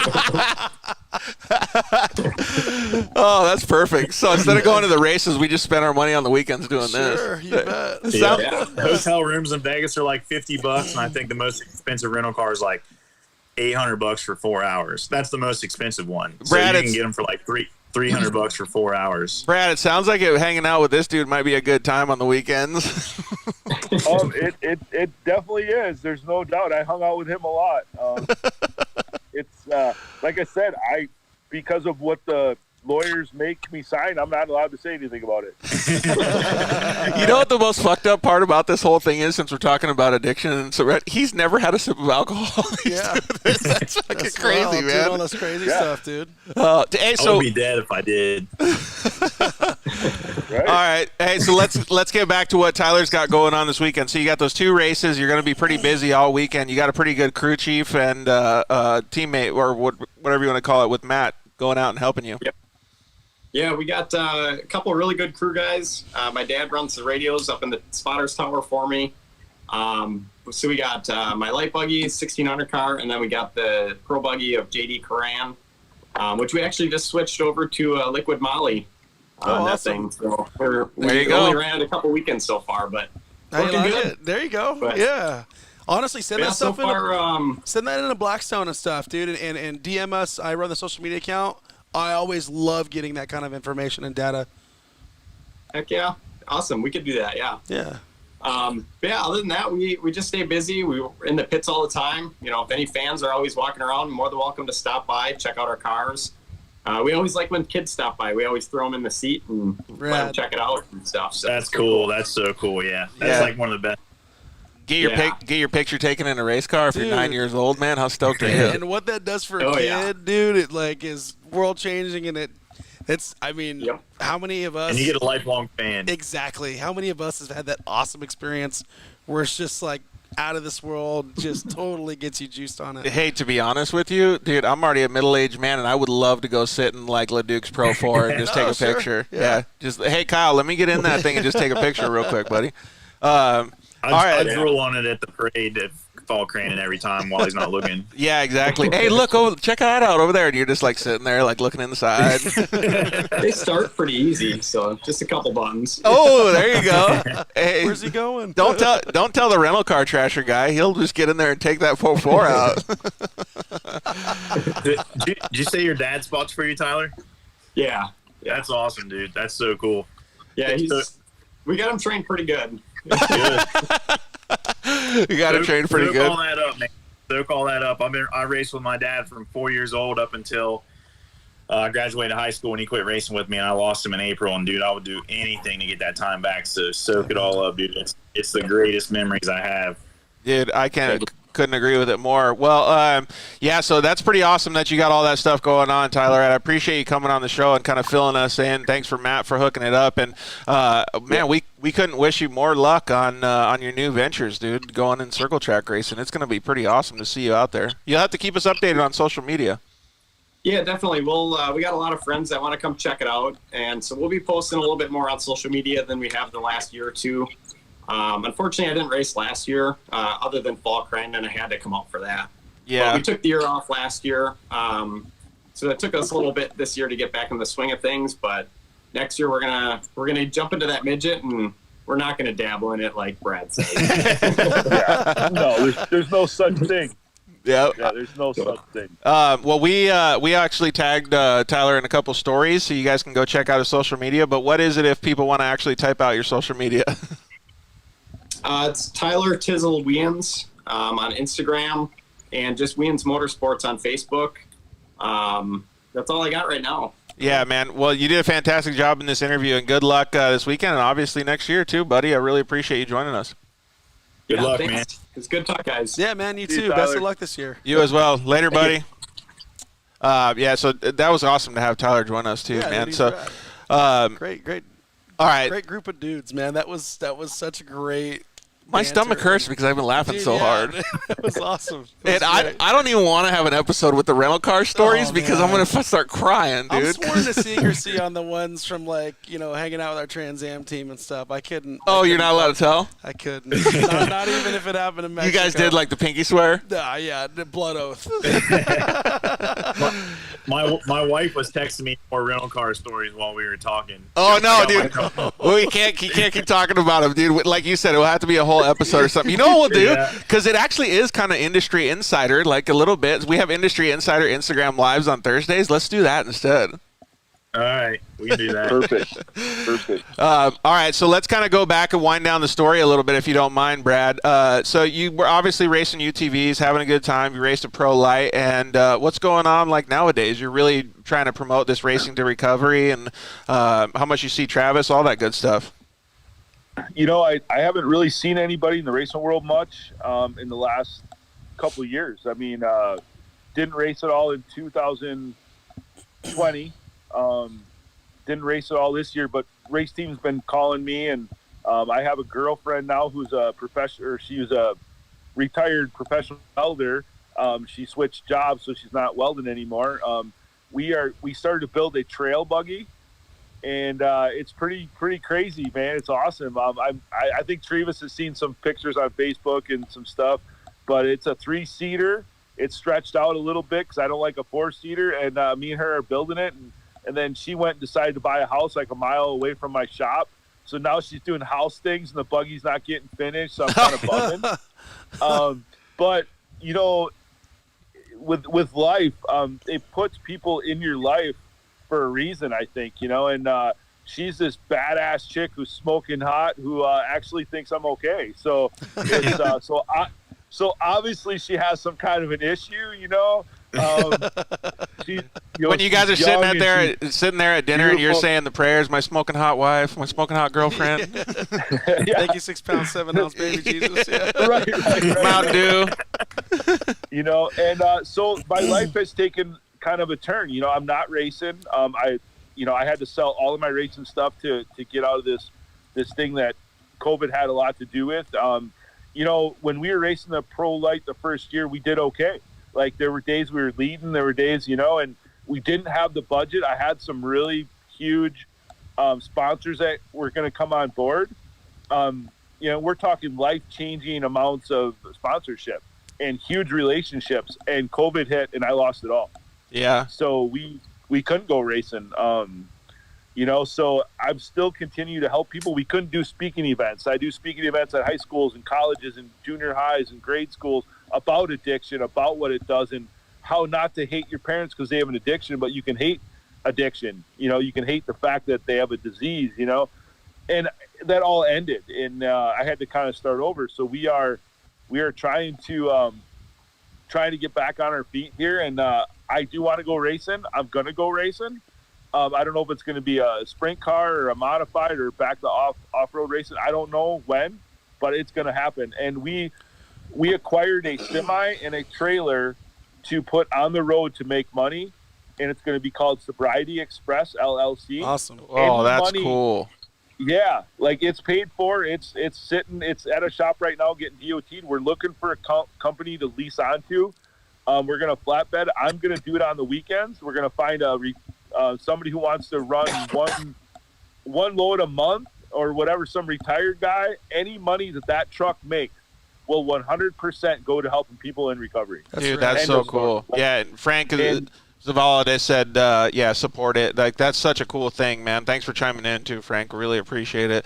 See, I can't say enough about the community in general. Like, Brad is his own individual, right? And I really appreciate what he's doing, but the drive that he gets from racing, he's focusing on all about helping people. Right. Like, he saw what he went through, and and even Travis too, he's building cars for other people. He's a racer himself, Brad's a racer himself, but they're doing stuff for other people. Yeah. It's so freaking cool. Yeah, it's definitely awesome work. I will commend him though. You guys let it go through the cracks, dude. The guy's a genius. What do you mean? You cut down on operating costs, man. You date a welder. Dude, the guy's a genius. All these kids who want to start a race program, but they're worried about money, just go find yourself a smoking hot ex-welder. Yeah, everybody's looking for sugar mamas. Yeah. Just get a welder. There it is. Yeah, Saves them a bundle. I give her a hard time. The other day I was actually complaining about her using my TIG welding helmet to MIG weld with, and then I kind of laughed at myself. I'm like, what guy would complain about that? I'm like almost upset about it. I'm like, whoa, wait a minute, man. Okay. I guess that's okay. He checked himself so hard. Yeah. Oh, that's So awesome. rough, Hey, Don Haugen just commented in and said, Travis, can you believe George has never been to Crandon? Hey, don't kick me in the nuts, dude. I really want to go. I was actually planning with Matt, the guy that referred Tyler over to come on the show today. I actually had like a room basically reserved at his house for the Dirt Life to go up there, but I have some stuff that I had to get pulled into here in Southern California for the September Crandon. So I will try as hard as I can to be up there one of these days, that's for sure. Don Haugen also said, how can they help, Brad? They're willing to help you guys out with the program that you guys are starting. Is there a place to donate to the cause?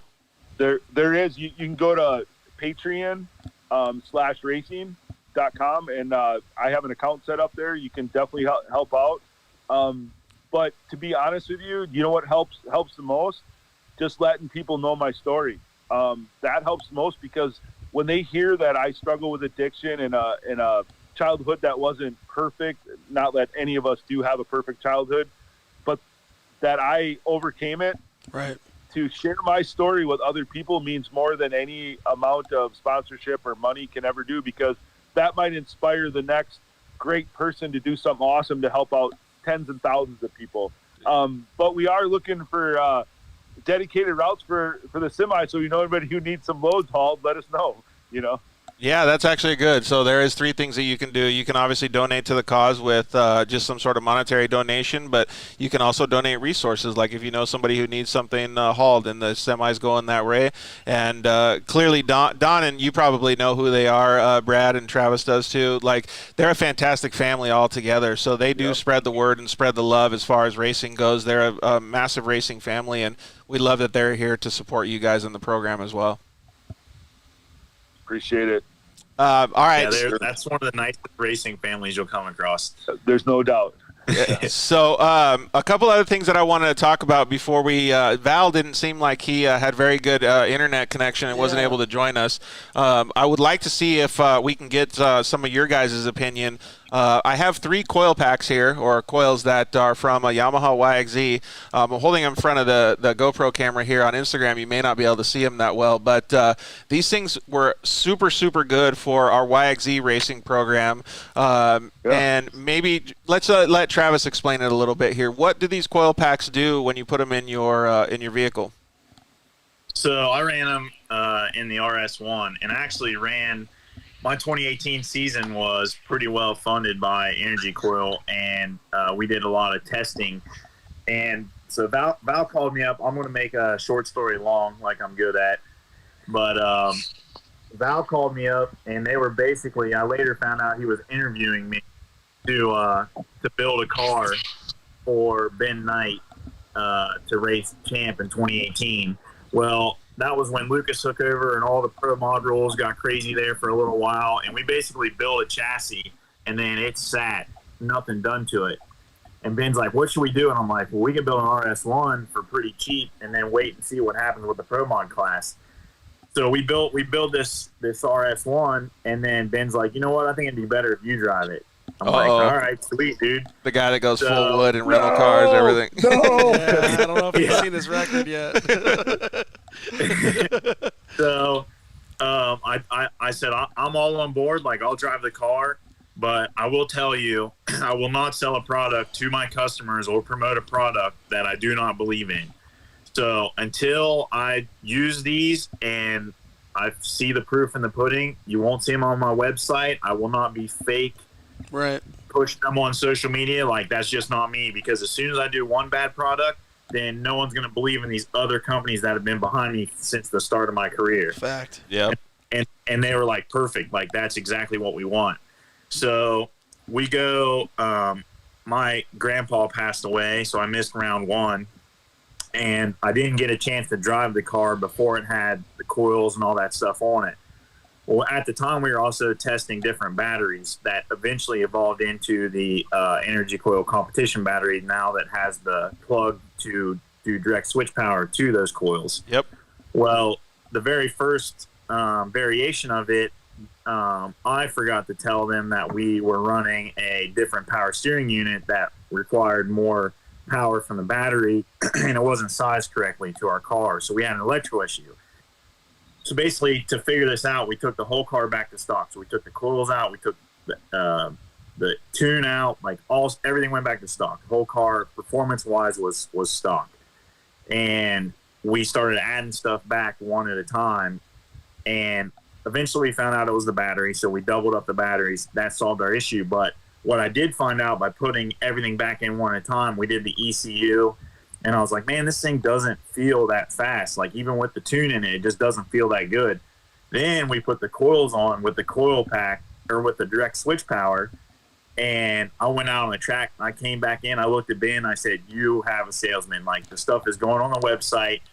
That wasn't the tune that made the RS1 feel that fast with that much throttle response. It was 100% the coils. The coils made a bigger improvement than what the tune did. Now, we're talking an RS1 where, that engine is basically from the 900 XP, and Brad can verify that. It's basically just a hopped up 900 XP. So Polaris has pretty much squeezed out everything you can get out of that thing without doing stuff that's illegal for pro stock class.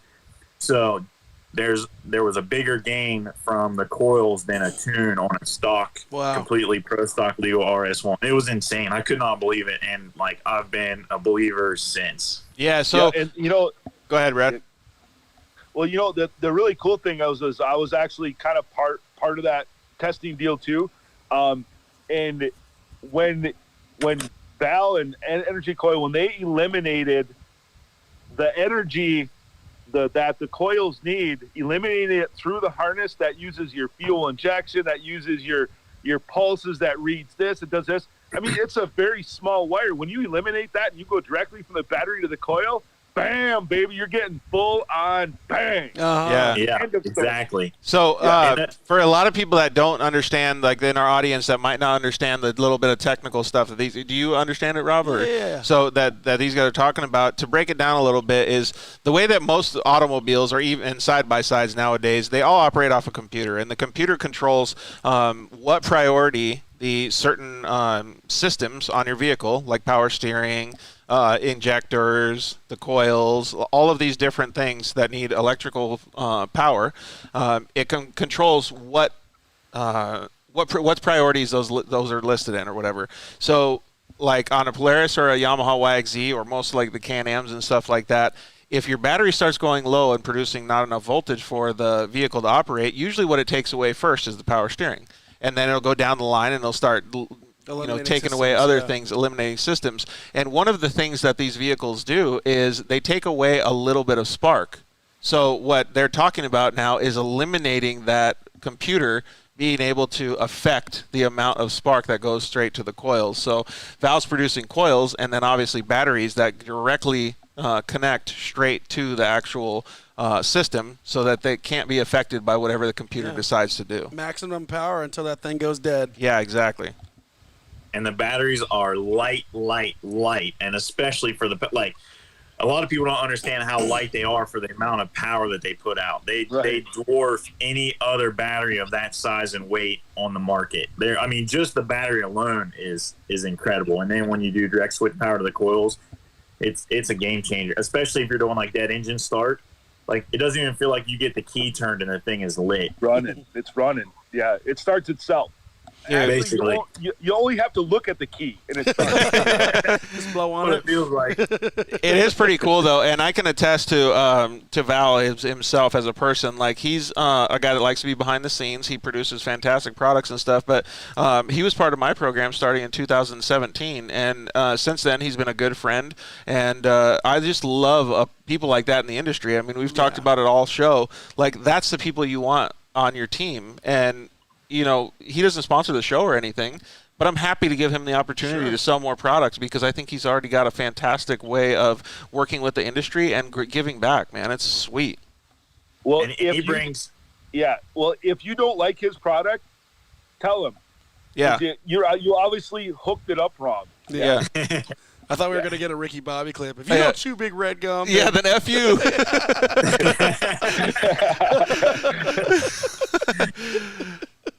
I couldn't agree more. What were you going to say, Travis? Honestly, now I don't even remember. Well, I paused and now I lost my train of thought. Sorry, bro. You're good. You're good. When you started talking about the RS1, it kind of got me triggered because I didn't get to run any of the coil packs or anything in the RS1 that I did. But, dude, that's one of the awesomest vehicles on the planet, dude. I love those things. Yeah, dude, they're super cool. So I say the RS1 is like the best bang for the buck. Like if you want to do short course and cross country and you can't run turbo cars are expensive. I don't care what you run. If you run Pro XPs, XP turbos, X3s, they're just more expensive. The Pro stock and an RS1 and even like to go do, some sort of cross country racing with them. They're awesome. And then we actually dual purposed that car in 2018. That's why it wasn't like a full blown short course car like you see a lot of RS1s now. Because we dual purposed it. Ben ran GNCC with it, and then I raced at at the time it was Lucas Off Road. So they're definitely a good bang for the buck car. Same with like the new Honda Town. It's a good bang for the buck car for the woods. Not a real great short course car, but yeah, I love that like turbo drivetrain with NA power. And we ran, like I said, we never blew a belt all of 2018, never had any issues we had in the turbo cars. We never had in the RS1. It was so nice to go to the track and test new products and not fix the same stuff over and over and over. I bet. Yeah, it is super cool. I would love to see how those coil packs and the direct connection work on the RS1. I think it would really make it a whole another level of a car, man. It's crazy. It's really crisp. It crisps everything up. Like I don't even know how to explain. It's like whap, it's there. Like you're like, it's like going back to jetting days, right? Like that's exactly what I was gonna say. And it's like when I've never had jetting that perfect, but I could just imagine the day that I found that perfect jetting setting, and I'm like, oh my god, like there's not a miss anywhere. We actually have 3 RS1s tore apart getting prepped for a race this weekend. And there's not a single one out there that doesn't have energy coils on them. That's pretty cool, man. Yeah, and I agree with exactly what both of you guys said. It crisped it up. Like the only one that I've actually tested it on is the YXZ, and we actually did I don't know what it's called, but you use a spark tester or whatever, and you can hold it to the top of the coil, and you can see how much individual throughput goes through each coil. And usually, like on a stock one, they'll have a certain tolerance where it's within a certain amount of numbers, and they were fluctuating all over the place, and the energy coils were like exactly the same across the board. And when we talk about jetting, like one of the actual cylinders was firing way less, like with way less power, because the coil pack wasn't giving it as much consistency as the other one. So once we did it, like every single cylinder ran way crisper. And when you have consistency like that, then your tuning can be better. Yeah, exactly. Right? And you can burn more fuel, which means more horsepower. Here's another prime, you being a YXZ guy. I mean, you ran a bunch of CVT stuff too, though. But we actually had to change our clutching when we went to the energy coils because it made enough of a power difference that we had to take weight, or we had to add weight to the clutch, which that's kind of how you can tell, like if you without a dyno or by the false dyno, seat of your pants dyno that a lot of people they gain something. They want to pray that their $1,500 got on this horsepower, so they think it did. If you got to change clutching on a CVT, there's a pretty good chance you gained horsepower or lost horsepower, depending. Or lost tire. You got a really small tire, but yeah. Either way, if all else stays the same. Yeah. The only thing you change is a performance part, and you got to add weight to it to get the clutching right. You probably gained horsepower. Yep. Absolutely. Yeah, I couldn't agree more. Let me see if I can get Val to update his Instagram app right over here. So make sure you update Instagram, buddy. He wants to see if he can join, but he's not able to. So we may not get him on the line tonight, but at least we can talk good about his products because they really do work well. I haven't got to try the batteries yet. Maybe I should have him see if we could have him send one over here so we can get on the show and show how light they are. Yeah, for sure. So I got a good story for that too. I had a guy come in. This is just a trail rider. No real need to buy a $450, lithium battery or whatever, but his acid battery in his Razor failed, and he needed the battery to run stereo system and all this stuff. And I said, well, the only battery I have in stock is this Energycoil competition battery, and it definitely can keep up with like everything you're trying to run, and it's way lighter and all this stuff. And he walks over there to pick it up. Like when in your head, like you guess the weight, and he almost like threw the thing through the window of my office. Yeah, he's like, "Oh my God, I didn't expect it to be that light." He's like getting ready to be all like, Yeah. Yeah, he thought he was picking up an acid battery. Like he was just like full on, just like almost threw it through the window. It was hilarious. Dude, that is pretty funny. I want to check out one of those batteries for sure. Hey, and you know what? There's been a bunch of changes. Like, I don't know what the legalities are, but so Yamaha YXZ, a stock battery, used to cost $40. I just had to get one the other day because I needed to replace a stock one for a stock one. I couldn't upgrade, but it was $180. Jeez. Like, so whatever the batteries are having, like, so getting a lighter battery, I would have way rather done that, man. Yeah, for the price, Yeah. for sure. Yeah, and then I do remember what I was going to say earlier is that Val brings a lot more to your race program than just coils. That dude knows so much stuff. It is unreal. Like, I mean, I try to never like think that I know a lot or whatever. Like to me, I'm young in the racing game still to this day. Like I've been building race cars now for 10 years, UTVs for 10 years, and to me, I'm still just a pup. Like when you look at Johnny Greaves and Will Dukes and the Kincaids of racing, you know what I mean? Like I'm an infant in this off-road industry. So like when I talk to Val, every time I talk to him, dude, my mind is blown. And the other thing that like really blew me away in 2018 is like I can't believe, like it's like almost like a palm on the forehead. Like I can't believe I didn't think about this. Like everybody thinks air and fuel. And hardly anyone ever thinks spark. Like everyone's, intake, tune, and exhaust, and no one ever thinks spark. And I'm like, dude, we literally like if you have an issue, an engine doesn't run, it's air, fuel, or spark. Yep. But when we do performance, we think air and fuel. Why does no one think spark? Yep. Right. And Val and Ben like blew my mind in 2018, and it just humbled me again to how young UTV is, but also how young I am in the off-road industry. Dude, I couldn't agree more. Val's like one of those dudes that's forgot more than we'll ever know kind of guy. You know what I mean? Yeah, exactly. But it is cool to have him just starting to get a little bit more into the UTV stuff. I know he's done a lot of stuff with street bike drag racing and all kinds of other stuff that he's dabbled in. In fact, he actually knew one of the guys that maybe we can get him on here. I think he might be jumping on. So maybe we'll try him on the Energycoil page. Go. Yeah. But yeah, so he knows one of the tuners that we use, which is Chuck Graves at Graves Motorsports, and it's cool to see that those guys have such a long-standing relationship with the motorsports industry. You know what I mean? So I don't know if Val will be able to jump on. We'll see if his phone's actually working, but it's cool to me to always see. I mean, we've talked about this with the X-Travel guys and their suspension that we interviewed a couple weeks ago, but there's so much going on behind the scenes of the side-by-side industry that's coming to fruition nowadays. You know what I mean? Like all the stuff that we're talking about with Val, but then Brad's over here on the forefront with S&S coming into the UTV market too. That's huge. That's a big player, dude. So S&S is massive in the cycle industry, right? Yeah, they are the aftermarket engine company for if you want performance and stuff for like Harley's, choppers, all that.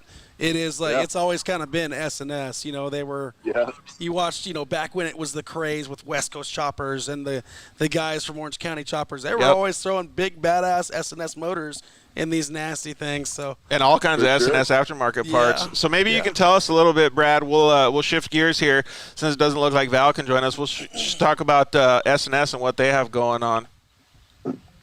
Are you good to stay on with us, Travis, or you want to bail?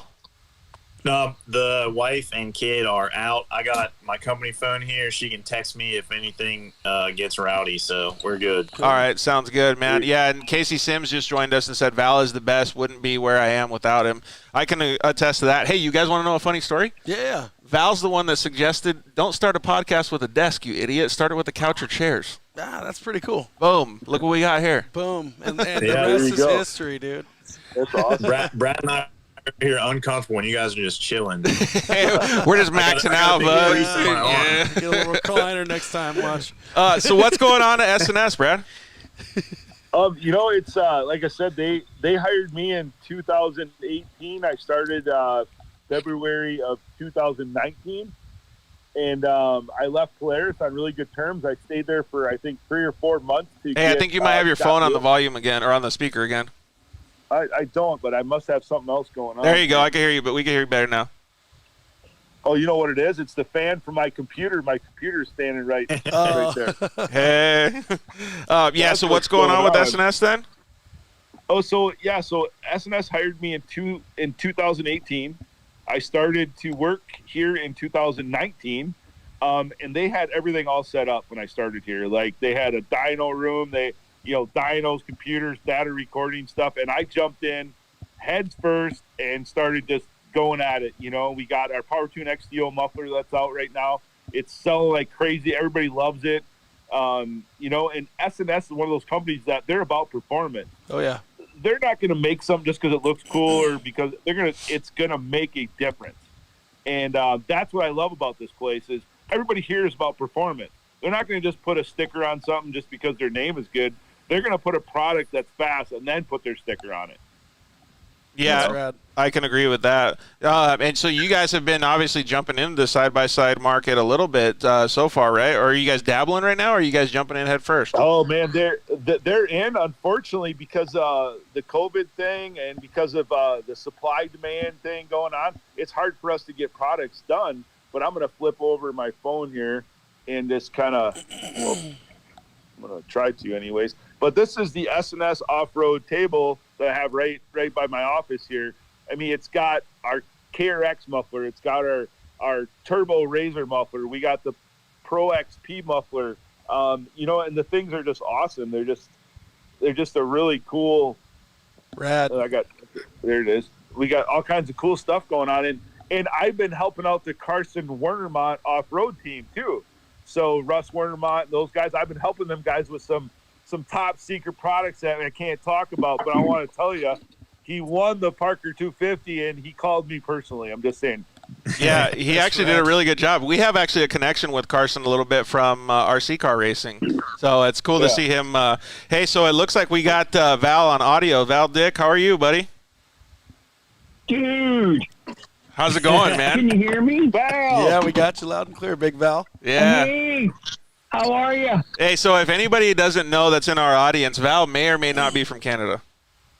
Oh, hey, dude, I really wanted the video to work so that you could see. So, It's okay. You got a Google phone. We'll let it slide, dude. We'll allow it. My friend from SDH2 Serena calls me. Hey, Val, it sounds like we got a little bit of feedback and stuff, so if you're watching the show, maybe you could turn the show off in the background and just concentrate on the phone call. Are you still there, buddy? Yeah, can you hear me? Yeah, it's a little bit better now. So how are you doing tonight, man? It's late up where you are. It's not late, dude. It's only like 8:23. I've been watching you guys tongue wag and listening, and it actually made me to the point where I think, damn, I need an old guy nap. These guys are making me tired and everything. And the whole short of everything that you guys have talked about and that is that the understanding of what Brad was saying and what Trevis has said, and I've lived through a lot of all that, is that motorsports and racing is the most fatal attraction, love affair you'll ever have in your life. And people will come and go and times will change, but racing is always there. And that's how racing worked for me throughout my life. And that was my grounding factor because I detest losing. And I like that work in the drive, and and it's more like for what we do at Energycoil. It's more than just a product. Is that what kind of drives you? Because both of the guys said that you're obviously very knowledgeable at the things you do, but more so they said that's what drives you to be able to give them information, inspiration, help them with questions that they had. Even Casey Sims has mentioned to me a lot as well that you're a guy that they can lean on for questions and answers is because you are driven to win so much. Well, dude, I think you get to a point where you're 40 years down the road in it, and you've lived through so many experiences and all of that you can't help. If you really want to win bad enough, and you can't teach that to people, there's that inner drive, that desire. And I've worked with some really, really good people through my career, so I've been fortunate. But there's a drive that's internally, and like Travis has or Brad has, that you can't instill that. You can't read a book. And you got to live through it. Man, I probably blew up $1.5 million worth of shit learning how to go fast. Yeah, I can imagine. So it's working with people and going, hey, man, this is what I've seen. Because I didn't have anybody behind the scenes helping me through the early years of creator and shit, eh? And you learn. And that's, and it's kind of a mad science project. And you develop and you keep going forward. And you if you get beat, you sit down and you go, okay, what door did I leave open and how did I leave it open? Because I ain't going to let it happen again. Yeah. Because if you do, you're accepting, I'm okay getting beat. That's not cool. Well, that's exactly what Travis was just talking about right now with the RS1. They went down and reverse engineered everything to be able to figure out what was going on. So that same mentality that you've had over the years has trickled down to these guys. Mm-hmm. It took Travis a while to understand and actually catch that when I said load the clutch, load the motor, because a motor needs a certain amount of load on it to really work good. Yep. And some guys will over rev stuff, but run it leaner, or they use timing, or there's a lot of different ways to skin the cat. And then how you do your clutching, and it's a cause and effect thing. And I told him, dude, put clutch to it, make it pull. Oh, well, I don't know if it'll pull off the corner of that. And it's like, buy your books, and all you're doing is eating the covers. Do what I'm telling you, and try it. You got nothing to lose and everything to gain. That's exactly what he was talking about too. Is the knowledge that that you have is going to be beneficial to everybody in the future. It's pretty badass. Well, if you love it, and I love what I do, and I've been passionate of motorsports and what it's done in my life and how it contributes into my everyday life and how I live, that you can't help but you get to a point in a career where you no longer feel threatened, because I've worked in secrecy, as you very well know, that secrecy has been a hallmark of where I've worked and the things I've done, where now you no longer feel threatened at a racetrack, whether you're trying to win championships or repeat. And I've won 8 national championships in a row. So I know all about the 3 days with no sleep, working your ass off. Right. Because you want to win. Mm-hmm. And it's just that whole view of it that you start giving back. And when you deal with people and you help them with the product, because a coil really, at the end of the day, if you have the mindset of thinking it's a more precise tuning instrument, because it doesn't matter how fancy engine parts or the money you got into the mechanical pieces, it's irrelevant if you can't light it. Yeah. Irrelevant. Forget it. Go over to the beer cooler and she's going to be an old Milwaukee night. Hey, Brad, what's the relevance of a cigarette if you can't light it, right? Right, exactly. Casey Sims said, hi, Val. Legion Motorsport Group says, or Motor Group says, hey, Val. Hey, and it's just, I think that when you talk with a guy and you understand where he's coming from and you get him to tell you what he's working with, and then you know where his mind's at, and then you talk to him, you don't go above or below, and you just kind of work with him. And the gains that it takes 100 pennies to make $1. So the gains you gain, as you gain them, it becomes knowledge blocks. Yep. And you keep building these knowledge blocks as you go along. And that's, at some point you start to share it. And you want to give back to the industry, and you're trying to do those things that you think about later in your life. You know, as you start looking at 60 years old and going, holy cow, wonder how many miles I did in a box van. Well, I know that I can speak for everybody that's on this call and everybody that's listening in our audience or will listen in the future that we're all very appreciative that you at least chose to give a little bit of your knowledge back and some of the products back to the UTV industry, because it's such a new industry as far as industries go, and it's really, really cool to see all of the development, the upgrades, and things like that you can put. I mean, Travis has talked about the direct connection to the coils and the coils that you can put in the RS1 and the difference that it made. Last year, that didn't exist, dude. I mean, it's so cool to see that. Well, you know, there's certain things that we've actually did behind the scenes for a long time, and that all started in 2015 in the desert with Mark Burnett and then Adrian Orellana.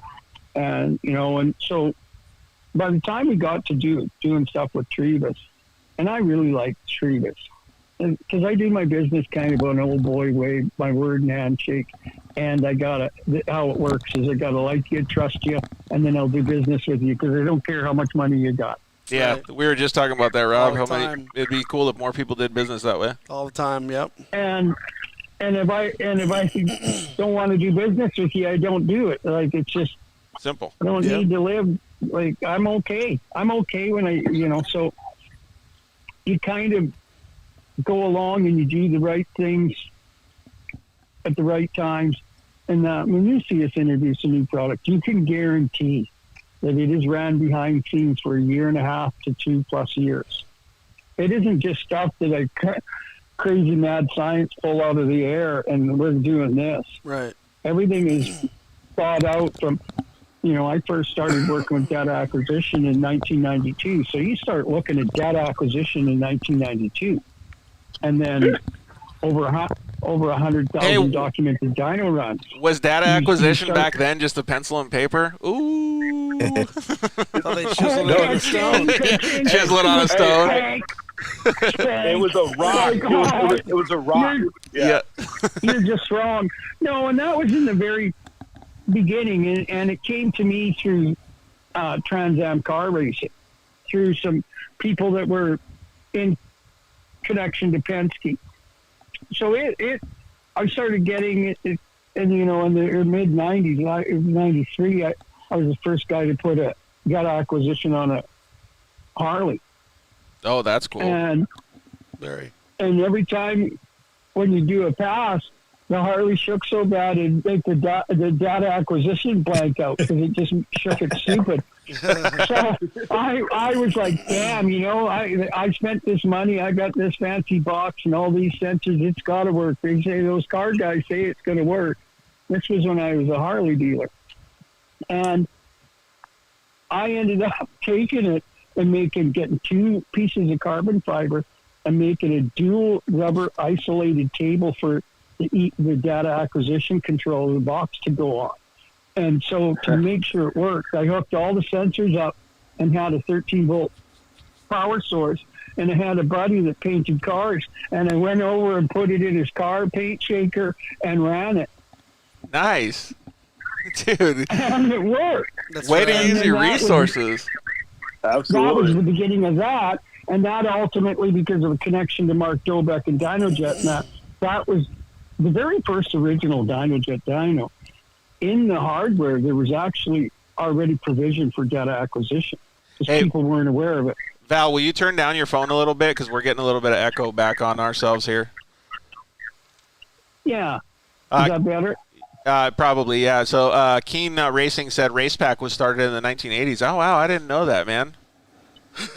Yeah. And so, it took a while to work with it, and then it started to relate to the dyno stuff and to the dyno work and then to the racetrack.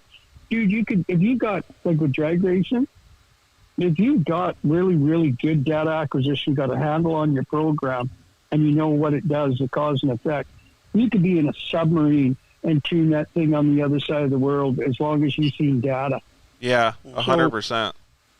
You know, and we've really tried that on the Energycoil side of going to the mad science side to really, truly understand the ignition and the ignition process and all of that, you know, and the amount of energy it takes to do certain events. And, I love hearing that too.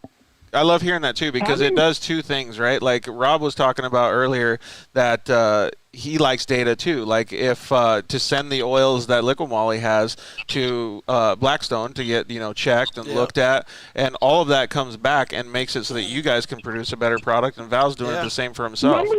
Numbers don't lie. Numbers are unemotional, and people get emotional about stuff. And it goes back to earlier in Brad's conversation, and Trevis understands it.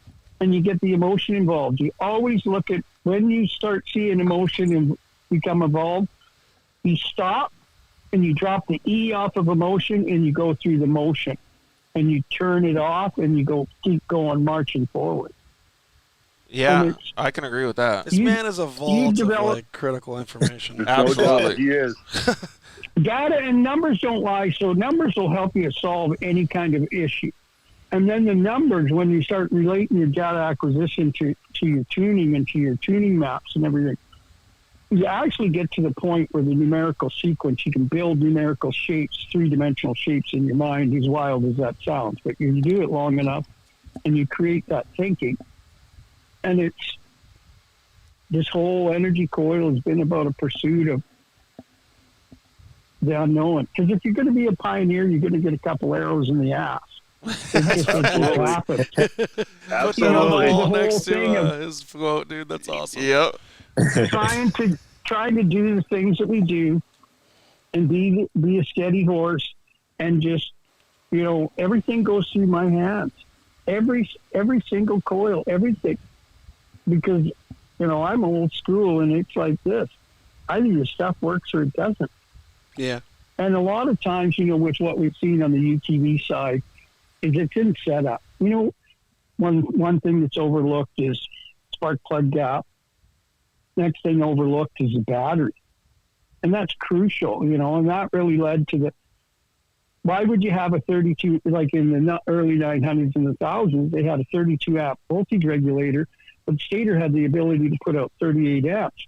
So they took 6 amps of the charge and wasted it to the ground. Well, that 6 amps can go elsewhere and in the harness of how they had it set up. Right. Where the injection and the ignition coil get their source of power, which feeds both of them, was the same point. So once you isolated and gave the coils their own power, because it's more energy in equals more energy out, let them drink. Yeah. And then your injectors now can have all the power they want, because most kits now, guy goes to bigger injectors. Well, the bigger injectors, there's more load, there's more demand. And, absolutely. You know, and guys spend, I hear it lots, guys spend all kinds of money on car parts and that, but to go down the street to the battery warehouse, and when they're drinking beer with their buddy bitching about how their car runs, they brag about how cheap they bought a battery. That is like, okay, so I got to say two things. That's the truth. At 7:35 p.m., we got a clip that we got to cut out about an arrow in the ass. You also, dude, the one that he had, just sorry to interrupt, it takes 100 cents to make $1. Yeah. When he was talking about like stacking these experiences, and and then, dude, like this guy's they're pretty epic. But the thing is I use takes 100 pennies to make $1 is my template of my race bike prep. And through the years of winning championships, we always arrived with 2 identically prepped bikes. Either one could roll off the trailer and chop your head off. We were good to go as soon as that trailer door dropped. Because if you keep doing that and can keep up a level of performance because you work hard at it, pretty soon when you drive in the gate and the competition sees you, they think, oh, they automatically relegate themselves. So then they give up on trying to beat you. And then you go on a heyday and you go on undefeated streaks. Fuck, that means Travis would have had to have 22 cars built for that first season. Sorry, I interrupted. What was that other And thing that's you were just gonna for half of the season. Yeah, But see? the whole 100 pennies, thing is that's how I would be meticulous and everything. And it really kind of goes back to, like, and you've heard me say it, your mind is like a parachute, and it's only good if it's open. So don't be a free fall some bitch. Okay, Like, 739. Mine is like a parachute. So I was going to say, in layman's terms, though, everybody has a cell phone now, right? Yeah. When your cell phone gets to like 20% or 10% and the battery starts dying, it starts cutting resources and your phone Yeah, gets slow. low battery mode, And yeah. that's the only way that I can, like, some of our fans won't know a lot of the technical stuff that Val is talking about, but that's what your car does when your voltage is not high enough to be able to feed the car what it needs. Your car slows down. Your dwell charge or your coil slows down, so you're not putting in as much energy. And what saves the stock OEM stuff, like the Polaris with the coil wires, is there's enough resistance in the wire to kind of bottleneck it to make it create additional force that tries to drive up the amperage. Yep. And, you know, there's a certain amount of voltage, and people overlook voltage all the time. You can have voltage, but it doesn't mean you have amperage. So Fact. voltage is how fast you hit the tree. Amperage is how hard you hit the tree. So you want to hit shit hard, like hard. And that's where the higher cranking amp, that's really what led us to the battery that Trevis used. And we ran them parallel. So we were 2,400 cranking volts and 40 amp hours. Whoa. I like it. And you let the baby drink.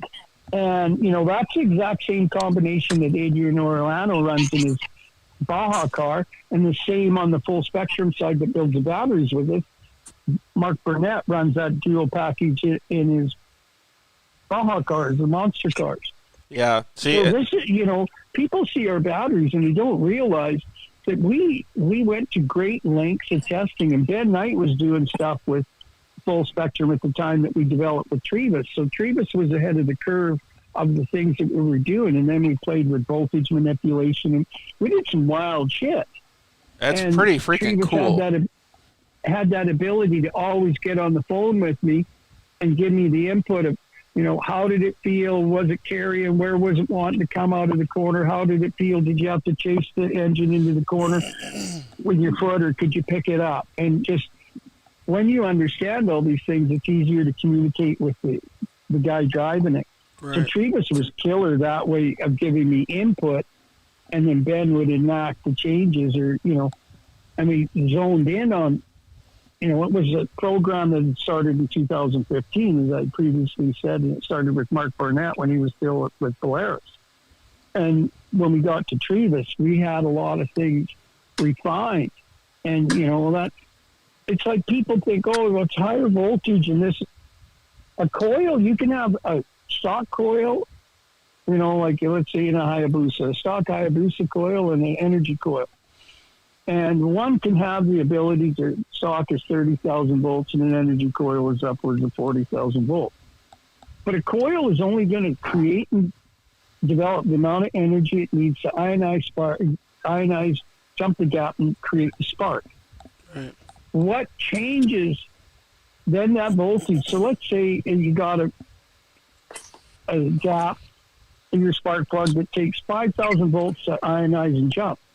So on a 30,000 volt coil, you lose 5,000 volts immediately out of your 25,000 output.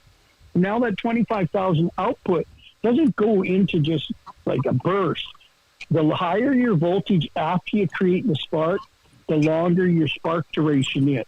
So the longer, broader your spark burns.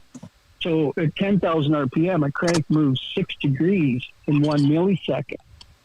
So it's all about creating the energy after the count, and then cylinder pressure creates electrical resistance. So you see that with boost. And there's way more to it than a lot of people have previously thought, but there's you just do the simple things. Like Treva said, switch power. Night and day. There's like, and how the car starts, the first time we did it, and you see at the UTV World Championships, I forget what year that was, where you see the Wolfpack cars were like 2 cars ahead on the short course start. Hey, I beat Jeremy that year. I hole shot him into the first corner that year. Only by like 3 feet because he tried to take me off the track because he was so close. The thing is the benefits, but having strong voltage and capacity for the amperage and everything. And then you get the guys that are making performance, making power, 30 pounds of boost and sand paddle tires. And they got a big ass stereo in it. And they wonder why after an hour and a half of running in the dunes, the car starts running shittier. Yeah. Dude, they got all the chicks in their car, though. They got to have the stereo for the chicks, man. Right. I mean, Well, then you should pull over and make a little bit of snow monsters, or sand monsters. In the mountains, there's snow monsters. You make sand monsters. hey, Val's serious about his power over here, dude. Yeah, he is. Yeah, he is. That's legit, dude. Tell all the Funko guys and the guys getting their stuff custom built that this is the way, dude. Yep. It's either think about this, okay? If you went to a house party and you had a buddy that was a winner, like I went to a house party and I took Seavers with me, and I was happy and proud to introduce my friend that's a winner. Well, think about it, dude. You've never gone to a party in your life where a guy walks up to you and says, "Hey, this is my friend Larry, and he's a loser. He got 24th." You'll never hear that. Yeah, that's a good point. This is my Like, this you is my sit friend around the Larry. He's pretty table, all right. Sit around the table and talk with winners, and the conversation will be different. True. Because winners Absolutely. think differently, and it's kind of a whole breeding ground of putting yourself around good people, and that's what like recovery is. And, dude, I've dealt with my demons, and Brad and I totally relate, and he knows where I come from and everything. But you kind of work along and roll along with it. And if you're going to do something, well, be all in. Like, Yeah. it's like when you're young and you do gnarly shit and think, "Oh man, I sure hope I don't chow." And that's post, "Oh, I think you got a concussion. Let's take you to the hospital." That was in the day where it was like, "Get up, shake it up, Buttercup." Walk it off. Walk it off. Yeah, Quit walk being a it off, sissy. walk it- Sticking out. Quit being a sissy. Get up. Yeah. Walk Quit it being a off. rally. You still And- have a couple of teeth left. Yeah. And it's just, I think for me, how long I've been doing things and in the pursuit of just going fast and everything, I still enjoy it. I still love helping people win, and when people win and everything. And, I've helped people that had the ability to win, but didn't quite know how to get there.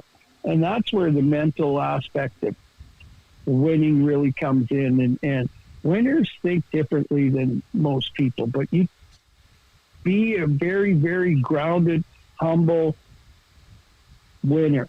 Guy beats you, you're the first guy to shake his hand, but I'm telling you, there's no way on God's green earth you're going to kick my ass twice.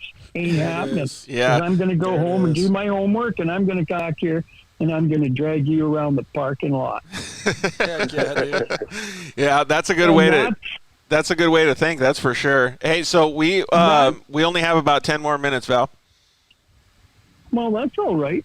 And it's just the same thing like Brad's doing at S&S and that whole development of that program and what Travis does at Crash Addicts Industries. And there's kind of a cool woven thing of everybody here of where they do their thing in the industry. And, S&S, I originally used S&S products in the 80s and that with the Harleys and through being a Harley dealer. So I was very aware of the company history and that. But this whole UTV, he's set up. Like, dude, he's got a dyno room. Yeah, he's dialed. Everything. Yep.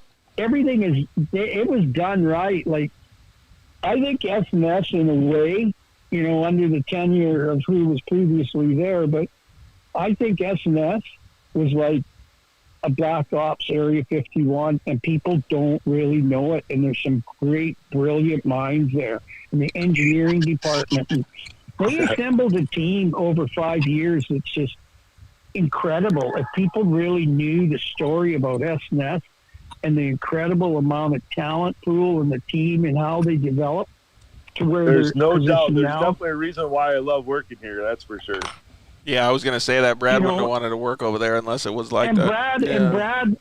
Brad's there, and I know from the very early beginning of Brad going there, but Brad's there, and he's kind of got these reins. Okay, Brad, here's your vision, where we go, and how we'll build it. To the front, baby, to the front. That's right. Hey, so Just a pretty face. actually, Yeah. let's talk about that. What's on the next front for Energycoil, Val? Because the iPad's about to die for the Instagram, so we got to go through this rapid fire real quick. So what's next for Energycoil? I think for Energycoil, we'll just keep being us, keep growing, try to get our story across of, understanding of the coils. And I think knowledge becomes a big thing of creating, I'm a pretty low-key guy, as you very well know, and I'm not into the limelight, and it's about the product. It ain't about me. But there comes a time where you have to kind of become more visual and start helping people. So, we're going to look at other forms of creating awareness or, some tutorial that just try to expand it and tell the story better. Because I've always wanted it where you learned about us or you talked to us and you went, yeah, they're cool. I want to do business with them. Or, you just have that feeling of that person when you hang up the phone. I want to do business with them. Yep, And that personal relationship is exactly what all of us here on the call feel. So Yeah, I hope 100%. that actually transpires a little bit. What's the website where people can go look at the products for now? Energycoil.com? Yeah, go to energycoil.com and on Instagram, Energycoil Racing. And, we've got some new products in the pipeline and some expansion that will be happening over the next 18 months. And so it's, as you very well know, I'm a pretty casual, patient person to the point where some people don't think I care because I'm so calm. But it took a long, long time to get that way. And, I'm having fun. So why do you want to run through a day when you can walk through it and do cool shit? Hey, I don't know, Right. man. Maybe you got ADD like most of us do. Yeah. Squirrel. Yeah. Squirrel. Where's that dad? And go back to when Eddie Murphy was on Saturday Night Live and he was playing Mr. Rogers and they knock on the door and he was talking to the kids and he said, "Can you kids say, Mr. Postman?" "Sure you can. Mr. Postman, he's here with my medication so I can stand you little F.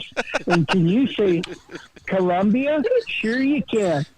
Mr. Postman has my medication so I can stand you guys from Columbia. Can you say that?" Can you remember when he did that?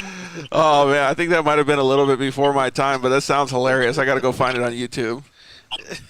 You find it on YouTube, and it's right around that same time as when he did the Delirious show where he was all in the red leather.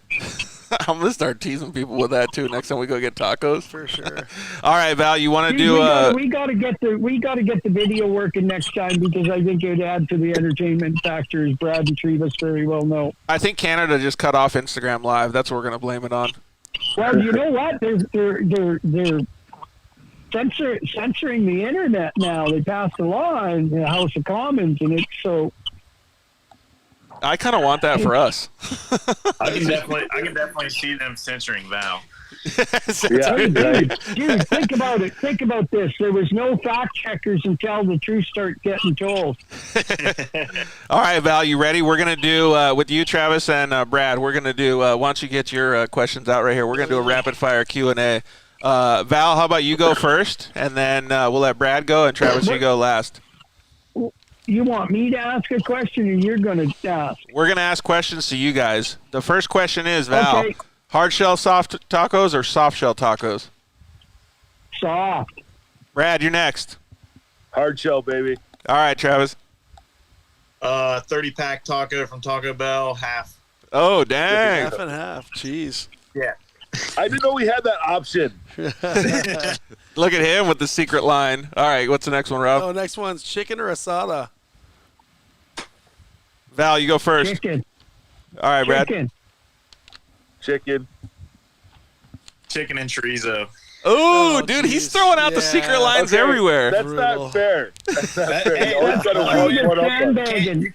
If Cry. you follow the same line as everybody else, you can't pass. Yeah, Oh, look at jeez. him, dude. Good point. Going around the Good outside. point. Hey, so Josh from Cryo Heat just chimed in and said, "Is that Brad? Josh LaHaye from Cryo Heat."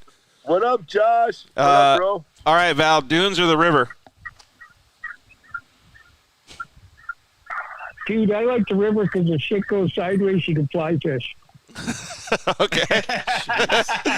All right, what do you guys and if think? If you're naked, you can hide in the water. But boy, I'd like to see you make some sand monsters trying to cover your white ass up. There's always a good way to look. There's always a good way to look at this situation, I guess. What about you, Brad? Dunes or the river? The dunes, because I don't get to go there often, and I live right on the Wisconsin River, so I'd have to say dunes because I see the river every day. Travis? I'm not a water guy, so Glamis for sure. All right, Rob, what we got next? All right, we got three-wheeler or quad. Val, what's yours? Three-wheeler or quad? Oh, quad, dude, because a three-wheeler, I remember the Honda ATCD, and how many guys got broken wrists and eating shit and everything. And I had a buddy that got one in a 110 in bad swaps, and it pinned his legs in and spanked him. Oh. And he's laying there. He broke his wrist and dislocated his shoulder. And he's laying there on the ground. And I walked up to him and I said, "Was it fun?" And he said, I don't know. I said, "Does it hurt?" And he said, "Yeah." And I said, "Good." And I walked away. What are you picking, Brad? Are you picking three-wheeler or quad? I'm definitely a three-wheeler guy for sure. Val's going to laugh at you. What are you picking, Travis? I'm walking because they're both track baggers. I'm a dirt bike guy. Oh, man. Barsha or Plessinger? Dude, right now, Bam Bam is on a roll, and Plessinger's got his head down, and AP's got some good tools. And now, I think Barsha's got the advantage of Will Hand coming over there from Star, and Will working with him mentally and on the training side. And that, so that's almost like a toss-up. Even though I'd like to see AP do good, I think Barsha over time Yeah, I in agree. the public is Barsha's kind of healed some of the past of the Bam Bam, and now he's, I liked when he won the overall, like Hugo was different, but he's always in there. I think that gas, that steel chassis suits him better. Yeah. All right. What about you, Brad? I have no clue. All right. I have no clue. Like, Travis, how I have about no you, clue. buddy? I'm 50-50 because my buddy Levi Kilbarger Ohio. helps Barsha with training and stuff, and then Plessinger obviously from GNCC and stuff. He's kind of I've been around Plessinger, so He's your guy. I'm good with either one. All right. Yeah, We're skipping ahead a little bit so we don't lose the Instagram feed. So what's the next one, buddy? If you could have one superpower, what would it be? You got to keep your answer under 20 seconds because we got to hurry. To see through shit. All right. What about you, Brad?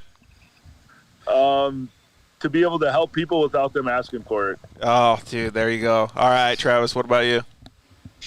I don't know, man. Superman, so I can fly, I guess. Yeah, that's actually a pretty good one. But dude, you would break something and crash. So That's fine. Just do it for a little bit. You can blow a belt. Dogs or cats? Dogs all the way. I've got 3. Never really had a cat.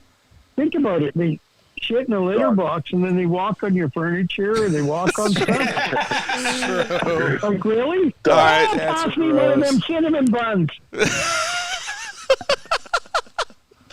Oh, Brad picked dogs too. What do you pick, Travis? I'm 50-50. I like Bengal cats, but other than that, dogs. What's the next one, Rob? Netflix or YouTube? YouTube. You can learn shit. Netflix just makes you stupid. Absolutely. Yeah, that's big. Okay, so all you guys are picking YouTube for then? Sure. Yep. All right, we're going to go down to the last 2 questions of the night here. Last one is, or the second to last one is hot dog or hamburger? I'll tell you, a really good chili dog is pretty close. Like, I like a good chili dog. For sure. All right, we can go chili dog. I'll take that. What about you, Brad? Hamburger. I've seen the way hot dogs are made, man. No way. You gotta buy the right Hamburger all wieners. day. Whatever. All right, Travis, what about you, buddy? Burgers. I had 2 for lunch, actually. Ooh, look at you. There you go. Stepping Double it up. baby. All right, last question of the night, boys. All right, fellas, chips and guac or fries and ketchup? Dude, they don't have guac in Canada. So it's like fries and ketchup in Canada is famous for the poutine. You can have Don't you poutine. know? Yeah, you can All have right. poutine, dude. You can have sub poutine. that in. I was going to say poutine Right. all day. Fries and ketchup. Fries and ketchup. All right, what about you, Travis? Where are you at? I don't like guacamole, but I'll take chips and the hottest salsa they got. There you go, dude. We had some fire salsa today. It Yeah, almost we put us did. on our asses. All right. Well, we really appreciate all you guys chiming in. Val, you're always a breath of fresh air and a huge amount of knowledge for us, dude. We appreciate it, and I thank you very much for sharing some of that knowledge with our audience. If you ever want to connect with Val or Energycoil, go to energycoil.com. On Instagram, it's Energycoil Racing. And secondary to that, Travis, why don't you give you wanted to give out Crash Addict's Instagram instead of your personal one? Yeah, we can do that. So any social media is going to be Crash Addict Industry, and our website is crashaddictind.com. Okay, cool. And I'm just going to give a shout out to James and those guys at IMG while you said that too. So on the West Coast, give them a call. And thank you very much, Brad, as well. It was always good talking with you, man. You have done so much to support so many racers in the industry. And aside from that, you're helping so many people in their lives in general. It's cool to see the smile on your face that you're out there racing. You got pretty emotional in some of the beginning of the episode, but it's because you care, because you really love the stuff that you're doing now and you love people in general. So thank you for just being a good human in general and helping so many people, buddy. Well, thanks, guys. And it was an honor when I heard that Tree was going to be here. I was like, oh, finally. I mean, life keeps us so busy that we don't get the. So I was so pumped to see all you guys and Val and everything. And if people want to read my story, go to seaversracing.com. Follow me at Brad Seavers Racing on Facebook and Seavers Racing on Instagram and YouTube. And thank you very much for having me on tonight. Yeah, you did a fantastic job. So thank you all. We really appreciate it. Like I said, man, it's just so cool to see the industry. I mean, like, you've been on the show how many times now? 3? I think this is my third, yeah. Yeah, and how much of a smile do you leave every time? Every time, dude. It's always a good story. This one the most, though. There's some good laughter, good stories, good banter. It was awesome. Hey, somebody's doing a burnout on their Yeah, Harley we can hear 'em Davidson ripping outside. around. I don't know if you can hear them, dude. We need to talk to them, get them on S&S, right? For sure. Hey, dude, we need to do another show that's kind of more let her roll, and we can have some laughs. I'll make you guys roll around the floor. I can only imagine, dude. All right, Val, but we're gonna need to have some refreshments and some chips and guac and stuff like that on the set for that one, bad boy. I appreciate it. Okay, everybody. Well, thanks for having me on, and check S&S out and Crash Addicts, and thanks to the Dirt Life Show for giving us this opportunity. Yeah, Thank you, man. absolutely. Thanks, Val. Absolutely. Hey, enjoy it up there with Thanks, guys. your poutine and stuff. Thank you guys very much for joining. We're Hey, gonna you guys. disconnect now, and we're gonna do our outro. Thanks, boys. We'll see you guys later. You See you bet. guys. Thanks a bunch, guys. All right. Well, Great show. as those guys disconnect, man, I really, really appreciate it. I mean, this was a little bit longer of a show. Thank you to all you guys for commenting in. Don Absolutely. Haugen for being able to support Brad's sharing his message and everything. It's really awesome that you guys have been able to support the Dirt Life Show, man. Having shows like this just make it all worthwhile, right? Because Absolutely. you see how amazing people are in general. So we owe it to each of you guys. That's why we put together a sponsor deals page on the Dirt Life Show website. You guys deserve some discounts and stuff like that, so go check out the sponsor deals page. It's got deals on every sponsor that we have that's available right now, and it's also got some cool marketing stuff from Alex Streiler. Absolutely. So you can go over there and check out how to get sponsored for your racing program next year. It'll save this dude a lot of resumes that he has to look Yes, it through if you will. get it right, and you might be able to get sponsored by Liquid Molly if you play your cards right and listen to some of those things that Alex has to say. Next week's show, we have Corbin Lieberton and Cody Bradbury. Sweet. It's going to be pretty cool, man. So they just built some new cars that are pretty awesome, so we can't wait to talk to them about it. Thank you to James and everybody at IMG Motorsports. Thank you to Val, the guys at Energycoil, obviously Travis Pointer, and Brad Seavers for helping out and coming on the show and just being such good people in general. Dude, you killed it.